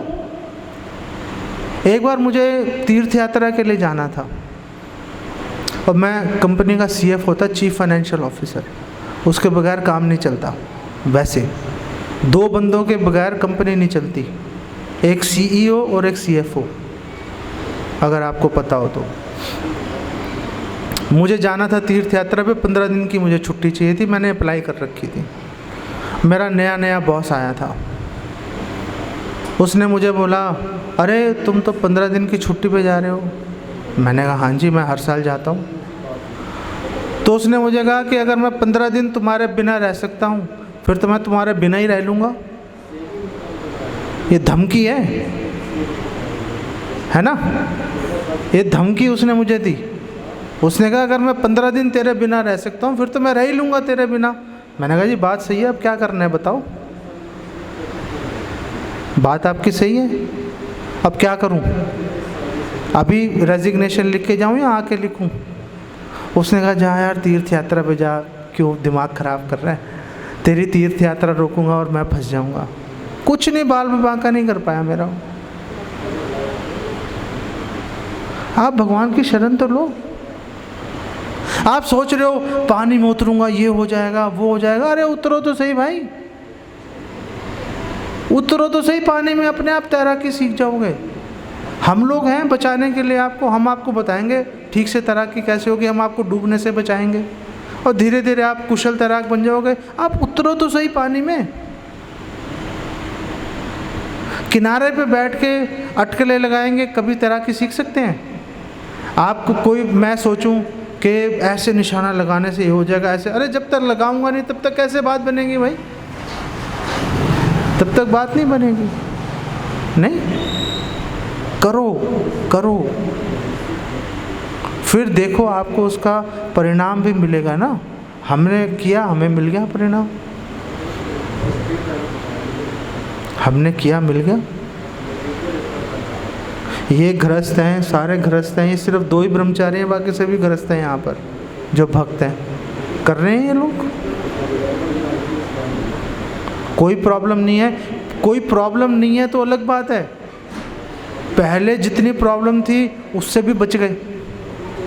इतने टेंशन तनाव, छुटकारा मिल गया उससे। करो तो सही। आप क्या कह रहे थे?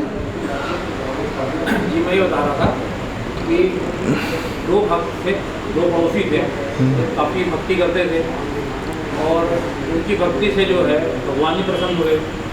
उन्होंने चाहा, इच्छा रखी प्रभु दर्शन दे दीजिए। प्रभु ने उनको दर्शन भी दिए। पूछा कि बताओ क्या क्या पूछ रहे थे, क्या समस्या है? बोले कि समस्या तो और कुछ नहीं है, मैं तो बहुत पूजा करता हूँ आपकी, और मेरे पड़ोस में जो है मेरा मित्र है, वो तो कभी पूजा करते मैंने उसको देखा नहीं। कभी वो प्रणाम कर लेता हो हाथ जोड़ के, मैं नहीं जानता, बाकी वो तो बहुत तरक्की कर रहा है। तो प्रभु जब मैं इतनी पूजा करता हूँ और इस पूजा से प्रसन्न होकर आपने मुझको दर्शन दे दिए, मेरी तरक्की उस तरीके की नहीं हो रही और बगल वाले की, मेरे पड़ोसी की तरक्की हो रही। हालांकि मेरे को उससे ईर्ष्या नहीं है, पर कारण जानना चाहिए। तो प्रभु बोले कि ये तुमसे किसने बोला कि वो मेरा भक्त नहीं है? वो अपने काम में व्यस्त रहता है, उसको जितना मौका मिलता है उतने मेरे मन से भक्ति कर लेता है। उसका लगाव मेरे प्रति। ये कहाँ पर लिखा हुआ है? ये कहाँ पर लिखा हुआ है? कौन से शास्त्र में है? ये तो मैं जानता नहीं, मैंने कहीं सुना ही था। ये सारे ना इस तरह की उल्टी सीधी लोग स्टोरियाँ बना बना के ना लोगों को पागल बना रहे हैं। जी। मैंने आपको जितनी भी बातें बोली सबके शास्त्रिक प्रमाण हैं।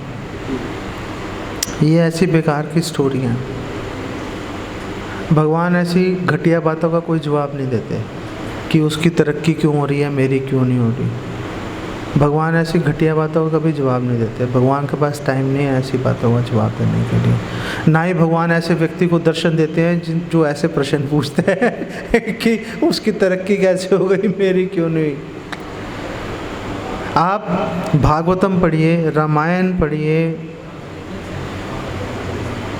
दुनिया भर के लोग भगवान से क्वेश्चन पूछ रहे हैं। दुनिया भर के लोग, ऐसा क्वेश्चन कभी कोई नहीं पूछता जो भगवान के दर्शन कर रहे हैं। ये सब बेकार की लोग मनगढ़ंत बातें बना लेते हैं। हम उनको ये नहीं पूछ पाते कि कौन से शास्त्र से है। जैसी एक बहुत ही एक महान व्यक्ति था, बड़ा प्रसिद्ध कथाकार, वो एक कथा सुना रहा था हज़ारों लोगों में। मैंने उससे पूछ लिया कि आप ये जो कथा सुना रहे हो इसका प्रमाण क्या है? दे नहीं पाया वो। आप प्रमाण मांगो। मैंने जो आपको कथा सुनाई, मैंने शुरू में आपको प्रमाण दिया उसका। दोबारा से आपको बता देता हूँ। श्रीमद् भागवतम के 10वें स्कंद के 64वें 64th चैप्टर से मैंने बताया। रामायण के उत्तरखंड के 53वें और 54वें सर्ग में ये प्रसंग आ रहा है। मैं आपको प्रमाण दे रहा हूँ। प्रमाण से बात देखो। ऐसे तो मेरे से कई लोग जो हैं हमसे कहते हैं कि वो रामानंद सागर की उसमें फलाने रामायण में ऐसे दिखा था। मैंने बोला मैं नहीं मानता उसकी रामायण को, मुझे तो वाल्मीकि रामायण से प्रसंग निकाल के बताओ तो मानूंगा। अब मैं B.R. चोपड़ा की महाभारत के ऊपर एक्सप्लेनेशन देता फिरूं, मेरे को कौन समझदार बोलेगा?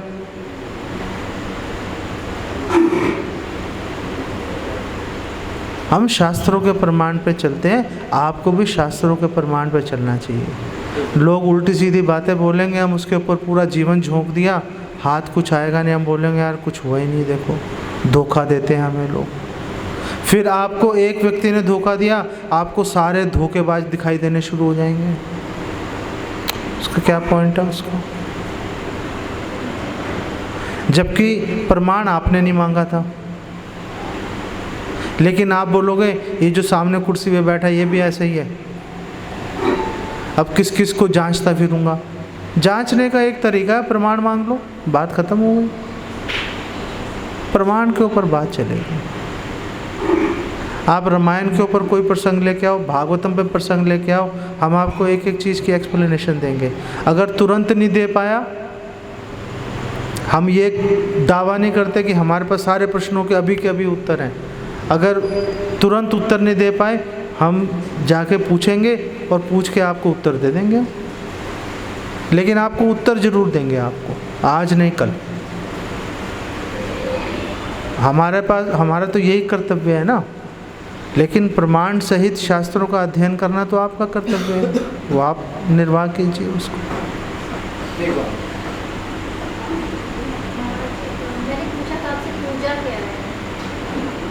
मैंने आपको बताया था कि प्रेम की एक अभिव्यक्ति है।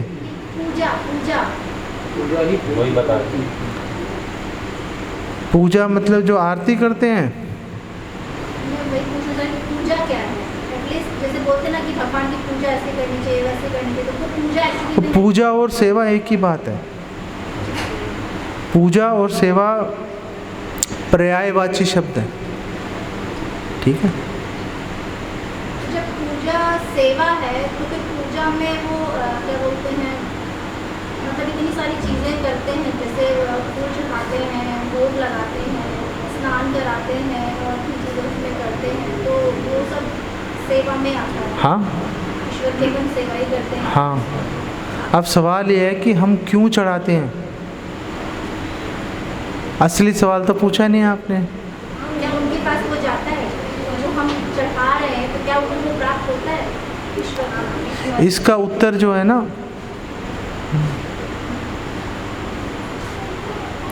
इसका उत्तर ब्रह्मा जी दे रहे हैं ब्रह्म संहिता के अंदर। ब्रह्मा जी बोल रहे हैं अंडांतरस्थ परमाणु च्यांतरस्थम, कि भगवान कण कण के अंदर विराजमान है, और कण कण में तो विराजमान है ही। आप मेरी बात सुनो, आप ही के प्रश्न का तो उत्तर दे रहा हूँ, उनको भूल जाओ आप। वो महत्वपूर्ण नहीं है, हम महत्वपूर्ण हैं। भगवान कण कण में तो है ही, दो कण के बीच में जो स्पेस है भगवान उसमें भी विराजमान है।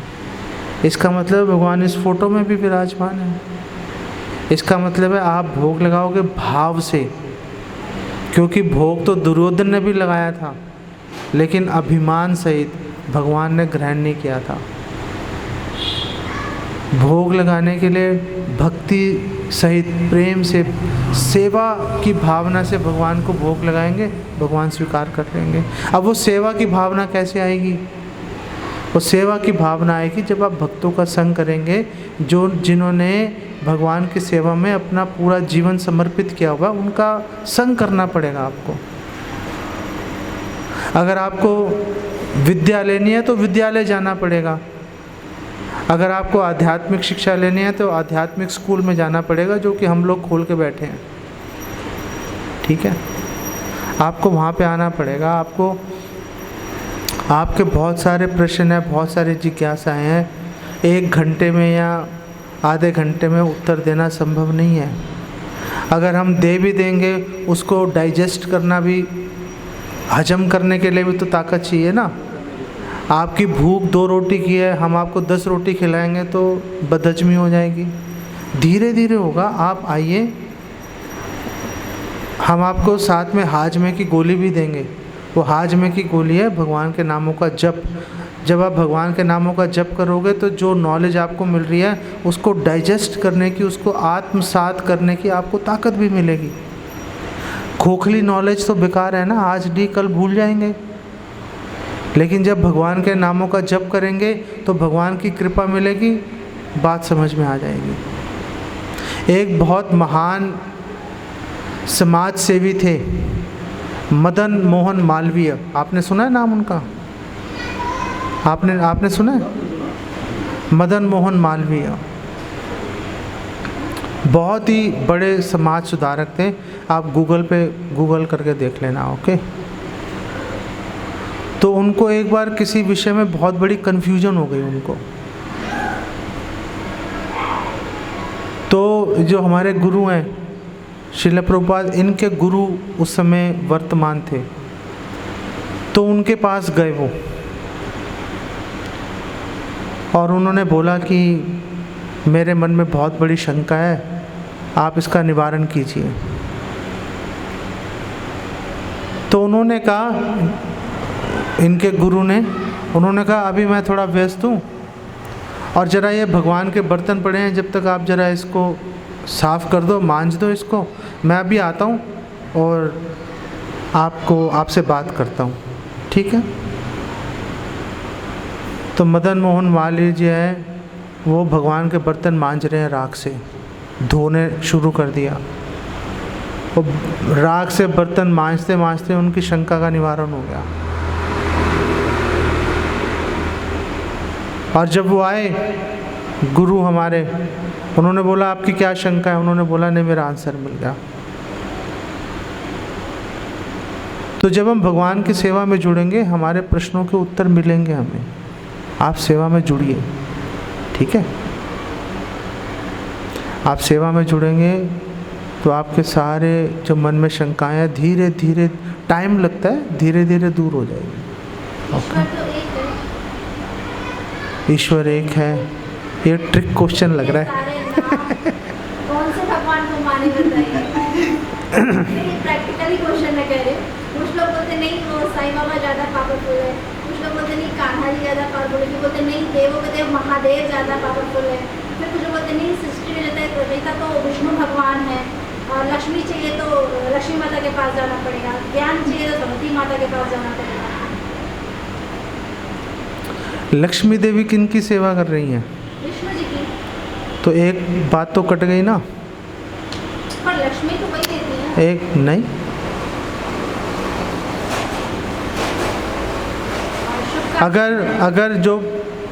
अगर जो हस्बैंड है अपनी वाइफ को बोलेगा कि उसको कुछ पैसे दे दो तो वाइफ मना कर देगी। अगर पतिव्रता होगी तो मना करेगी?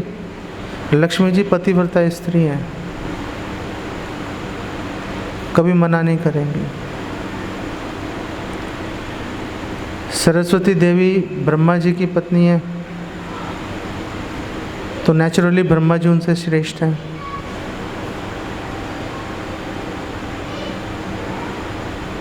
ब्रह्मा जी, एक सेकंड, हाँ जी, हाँ, ब्रह्मा जी की पत्नी सरस्वती देवी। ब्रह्मा जी अपने बारे में खुद बोल रहे हैं, किसी से नहीं बुलवा रहे। जो अपने बारे में बोलेगा तो कम से कम सही तो मानना पड़ेगा ना उसके बारे में, कि भाई अपने बारे में तो सही बोल रहा होगा ये। और ब्रह्मा जी बोल रहे हैं, भासवान यथा अश्म शकलेषु निजेषु तेजा स्वीयम कियत प्रकटयति यद्वदत्रा ब्रह्माय ऐश जगदंड विधान करता गोविंदमादि पुरुषम तमहम भजामि। है ना? ब्रह्मा जी बोल रहे हैं कि जैसे सूर्य की रोशनी हीरे ज्वारात में चमकती है, हीरे ज्वारात में अपनी चमक नहीं होती, जब सूर्य की रोशनी में लेके आएंगे तो चमकना शुरू कर देते हैं। ऐसे ही ब्रह्मा जी अपने बारे में बात कर रहे हैं, ब्रह्मा जगदंड विधान करता, ब्रह्मा ये ऐश जगदंड विधान करता। जो ब्रह्मा जी हैं, इसी प्रकार जो वो पूरे जगत को चला रहे हैं ब्रह्मा जी, उनको ताकत कहाँ से आ रही है? गोविंद से, कृष्णा से। तो निवारण हो गया आपका। अब शिव जी रह गए। शिव जी से पहले पार्वती जी की बात करते हैं, लॉजिक वही चलेगा। पार्वती जी शिव जी की, तो शिव जी पार्वती जी श्रेष्ठ हैं, ठीक है ना? अब कोई बात नहीं, अब शिव जी की बात कर लो। ब्रह्मा जी बता रहे हैं, पहले ब्रह्मा जी का उदाहरण दूंगा, फिर शिव जी के अपने मुख से जो उन्होंने बोला उसका भी उदाहरण दूंगा। ब्रह्मा जी इसी ग्रंथ ब्रह्म संहिता में बोल रहे हैं, क्षीरम यथा दधि विकार विशेष योगात संजायते नहि ततः पृथगस्ति हेतो यह शंभुतामपि तथा समुपैति कार्यात् गोविंदमादि पुरुषम तमहम भजामि। तो ब्रह्मा जी बोल रहे हैं, जैसे दूध में खटाई डालो तो दही बन जाता है, ऐसे ही भगवान विष्णु से शिव जी बन जाते हैं।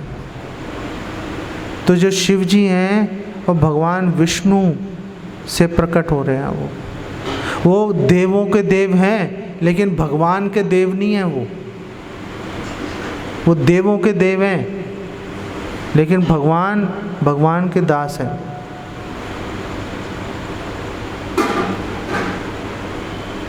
पार्वती जी ने स्कंद पुराण या पद्म पुराण में वर्णन आता है, कौन से आ रहा है? आराधना नाम सर्वेशाम, पद्म पुराण में वर्णन आ रहा है कि पार्वती जी ने शिव जी से पूछ लिया, हस्बैंड वाइफ बात कर रहे हैं आपस में, पार्वती जी ने शिव जी से पूछा, जो सबसे सर्वश्रेष्ठ आराधना किसकी है?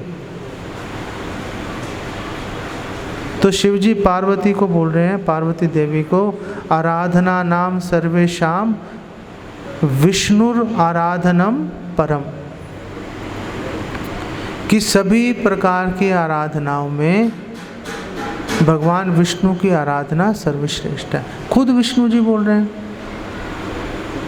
अगर हम शिव जी को महादेव मान रहे हैं तो उनकी बात भी तो मानेंगे। शिव जी खुद कह रहे हैं कि विष्णु की आराधना परम है, तो आप भी मान लो भाई। अगर आप शिव जी को महान मान रहे हो तो उनकी बात मान लो। और कौन रह गया? गणेश जी, साईं बाबा को हम कुछ नहीं गिनते हैं। साईं बाबा कौन है? एक मुस्लिम फ़कीर हैं। क्या बोल रहे हैं वो? फिर साईं बाबा की एक ही खासियत थी, बागेश्वर धाम वाली, लोगों का संकट हरने की, लोगों के दुख तकलीफ दूर करने की। क्या है उनकी, क्या फिलॉसफी है, क्या शिक्षा है? कुछ नहीं है। उनको हम किसी गिनती में नहीं लेते।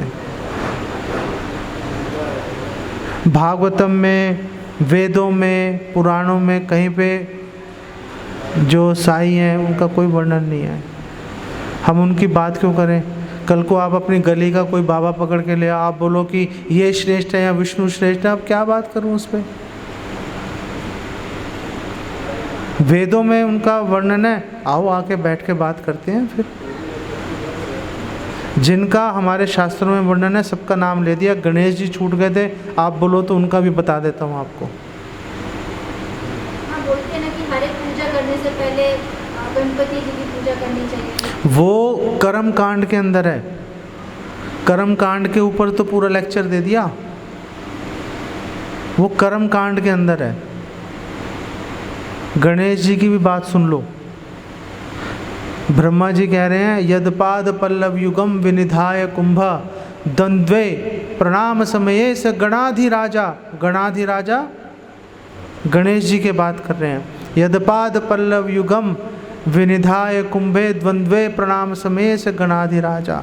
विघ्नान हंतुम, विघ्न को हरने की ताकत। विघ्नान हंतुम अलमस्य जगत त्रयस्य, तीनों लोकों के विघ्न को हरने की ताकत कहाँ से आ रही है? यदपाद पल्लव, जिनके चरण कमल, गोविंदमादि पुरुषम तमम भजामि, भगवान गोविंद के चरण, दोनों चरण गणेश जी अपने दोनों जो है दांत उसके ऊपर रखते हैं, उससे उनके पास विघ्न हरने की ताकत आ रही है।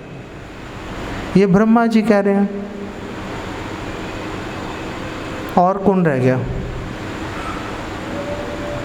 हो गए सारे।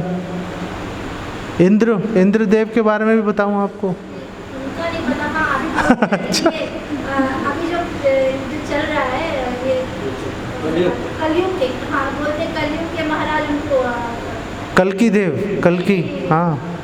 हनुमान जी को भी बोला जाता है। हनुमान जी तो दास हैं भगवान राम के। राम काज करिवे को आतुर, क्या बोलते हैं? राम काज करिवे को आतुर। हाँ, है ना? पर आजकल राम जी से तो उनकी पूजा होती है। क्योंकि लोग भ्रमित है ना। लोग तो खाटू श्याम जी के पीछे भाग रहे हैं। खाटू श्याम जी को फेमस होने का आशीर्वाद किसने दिया था? भगवान कृष्ण ने। भगवान कृष्ण ने तो बर्बरीक जी को बोला था। बर्बरीक जी तो खाटू श्याम है। बर्बरीक जी को ही भगवान कृष्ण ने बोला था कि चलो तुमने मेरा कहना माना है, तुम्हारी कलयुग में पूजा होगी। अरे जिसको आशीर्वाद दिया उसकी पूजा कर रहे हो। जिसके आशीर्वाद से वो पूजनीय हुए उनका क्या, उनके बारे में क्या विचार है? तो लोग लॉजिक पे नहीं चलते ना, ये प्रॉब्लम है। बर्बरीक जी की पूजा हो रही है, भगवान कृष्ण का आशीर्वाद है। दुर्गा देवी जी की पूजा हो रही है, भगवान कृष्ण का आशीर्वाद है। दुर्गा देवी ने भगवान कृष्ण की सेवा की थी कृष्ण जन्म के समय। उस समय भगवान कृष्ण ने दुर्गा देवी को आशीर्वाद दिया था कि तुमने मेरी सेवा की, मैं संतुष्ट हूँ, और इस सेवा के एवज में, इसके फलस्वरूप कलयुग में तुम्हारी पूजा होगी। वो पूजा हो रही है, लेकिन जिसके आशीर्वाद से पूजा हो रही है उसका क्या?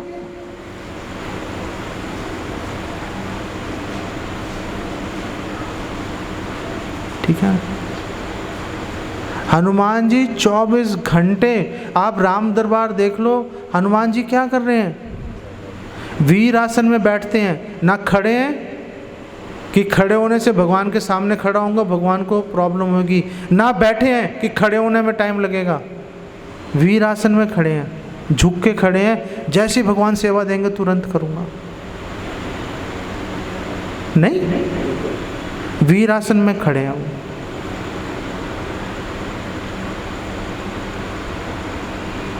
हम लोगों की आदत है, हम भगवान से ईर्ष्या करते हैं, कोई भी भगवान से अलग हमें कुछ भी मौका मिलेगा बस उसके पीछे लग जाते हैं हम। आदत है ना हमारी। आप लेकिन तथ्यों के ऊपर चलो ना। हनुमान जी को भगवान राम का दास कहना उनकी इंसल्ट नहीं है, उनकी शोभा बढ़ा रहे हैं हम। अगर कोई आपको बोले कि आप अपने पिता की पुत्री हो तो क्या आपकी इंसल्ट है ये? आपको अच्छा लगेगा? हाँ मैं हूँ। ऐसे ही हनुमान जी भगवान राम के दास हैं, उनको अच्छा लगता है सुनने में। प्रभु चरित्र सुनवे को रसिया। भगवान की ग्लोरिफिकेशन करोगे। अगर आपने हनुमान जी को प्रसन्न करना है, हरे कृष्ण मंत्र करो, क्योंकि हनुमान जी को क्या अच्छा लगता है? भगवान राम का नाम सुनना अच्छा लगता है। जहाँ भी राम कथा होती है हनुमान जी आ जाते हैं। सब लोग बोलते हैं ना ऐसा, हम भी मानते हैं इस बात को। तो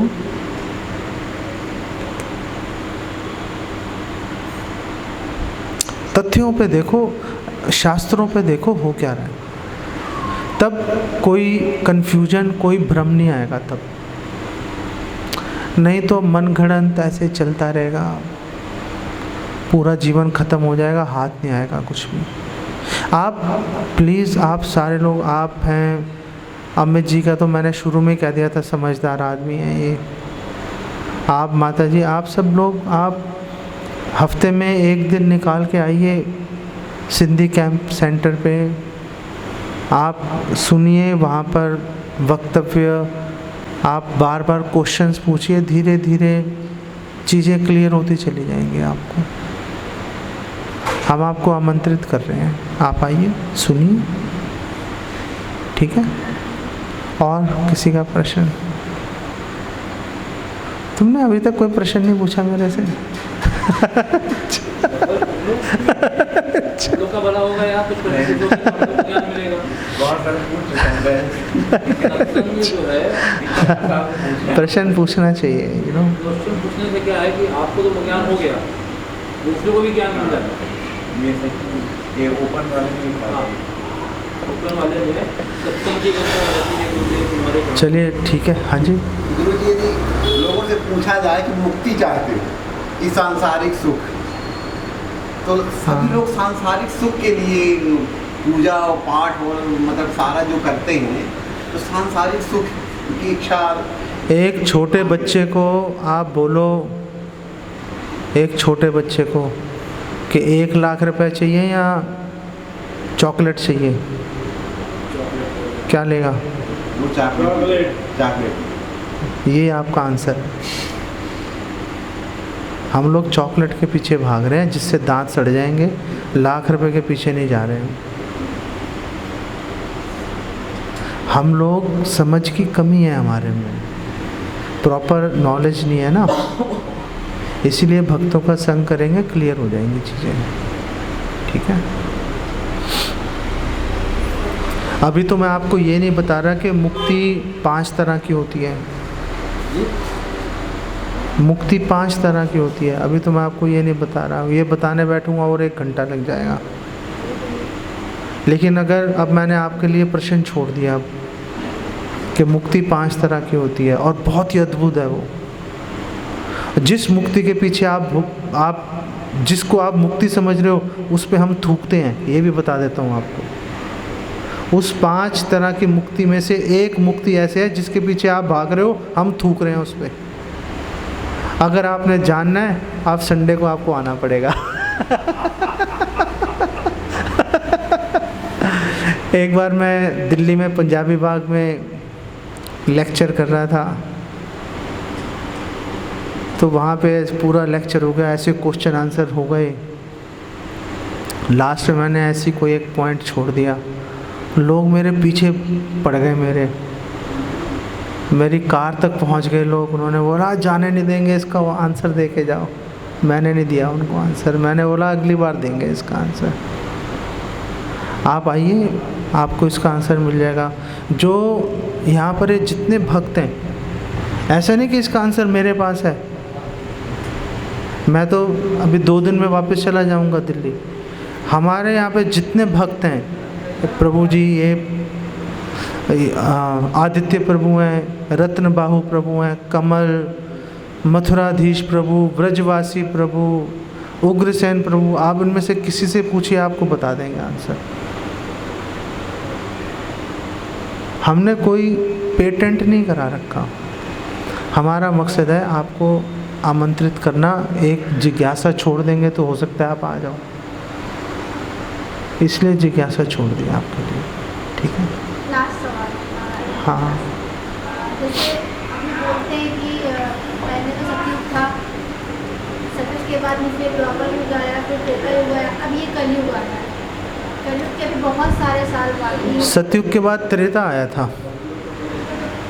बोले थे ना कि सतयुग के बाद द्वापर युग। सतयुग के बाद वैसे तो द्वापर आता है, लेकिन इसमें त्रेता पहले आया था। भगवान राम आए थे ना पहले, द्वापर तो अभी आया, द्वापर के बाद कलयुग शुरू हो गया ना। नहीं, कोई कुछ बोलता है।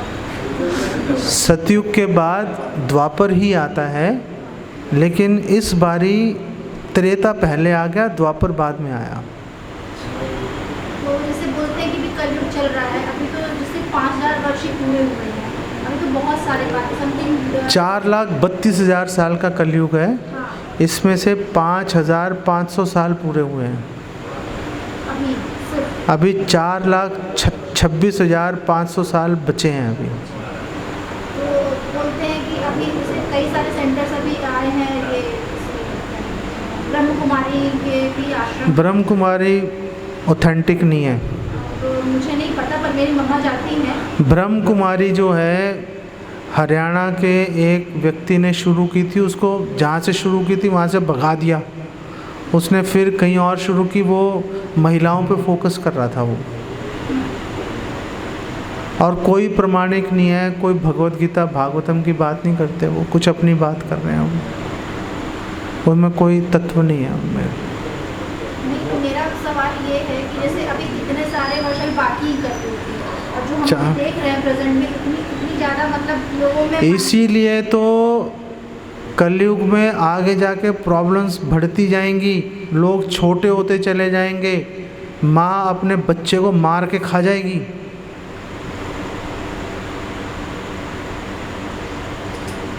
लोग ज़मीन के नीचे रहने पे मजबूर हो जाएंगे, क्योंकि ऊपर इतनी गर्मी हो जाएगी, बारिश होना बंद हो जाएगी, कीचड़, मांस के टुकड़े लोग खा के जिंदा रहेंगे। इसीलिए तो हम कह रहे हैं ऐसे स्थिति आने से पहले इस भौतिक जगत से बाहर निकलो। क्यों यहाँ पे रहकर उसको देखना चाहते हो? फिर कहाँ जाएंगे? भगवान के धाम। मतलब सब मर जाएंगे? मरेंगे सारे, लेकिन सब दोबारा जन्म लेंगे। लेकिन जो भक्त है वो भी मरेगा, लेकिन दोबारा इस भौतिक संसार में जन्म नहीं लेगा, भगवान के धाम चला जाएगा। मरेंगे वो आत्मा सीधे परमात्मा के पास जाएगी। भक्तों की हाँ, मतलब भाई जो भी भक्त होंगे, हाँ, उनकी मतलब वो मरने बाद उनकी आत्मा जो है परमात्मा के पास जाएगी। हाँ, दोबारा इस ना, नहीं। और ये चक्र तब तक चलता रहेगा जब तक कि पूरे लोग नहीं चल जाते। कह सकते हो, चलो। तो बाकी तो यही रह जाएंगे ना। हाँ, भगवान जी तो सबके लिए, कह सकते हो। भगवान जी तो सबके लिए हैं, सबको सब एक समान मानते हैं, तो सबको बुलाना चाहेंगे ना, तब तो सृष्टि की नई। तो भगवान तो आपको बुला रहे हैं, अब आप नहीं जाओगे तो भगवान क्या करेंगे? आप तो बोल रहे हैं हमको ले चलो, तो उसके लिए भगवान का नाम लो ना। आप कैसे बोलोगे कि मुझे ले चलो? वो भगवान को ये बोलने का तरीका है, भगवान के नामों का जप करना, भगवान को भोग लगाना। अब आप अपने घर में किसी गुंडे को घुसाना चाहोगे? आप गुंडे हो, आप ऐसे चले गए ना भगवान के धाम, वहाँ पे उत्पात मचा दोगे आप। पहले आप अपने को सुधारो, आप भगवान को ये गारंटी दो, भगवान को ये आश्वासन दो कि हम सुधर चुके हैं, हम आपके घर आएंगे, हम आपको प्रॉब्लम नहीं देंगे। वो कैसे आश्वासन दोगे? जो लोग भगवान का धाम जाने की तैयारी में लगे हुए हैं, ये सब भक्त जो हैं, मेरी बात अलग है, ये सारे जो भक्त हैं भगवान के धाम जाने की तैयारी में लगे हुए हैं, आप इनके साथ रह के दिखाओ। ये बोलेंगे भगवान को कि हम इनके साथ समय बिताया, हमें कोई प्रॉब्लम नहीं हुई। भगवान बोलेंगे ठीक है चलो आने दो,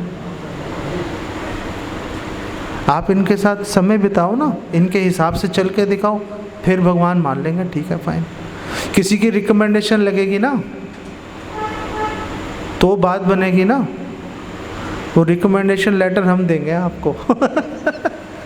आज चाहिए तो आ जाना आप। रिकमेंडेशन लेटर बैंक में अपना पैसा जमा कराने जाता हो तो अकाउंट में रिकमेंडेशन लगती है।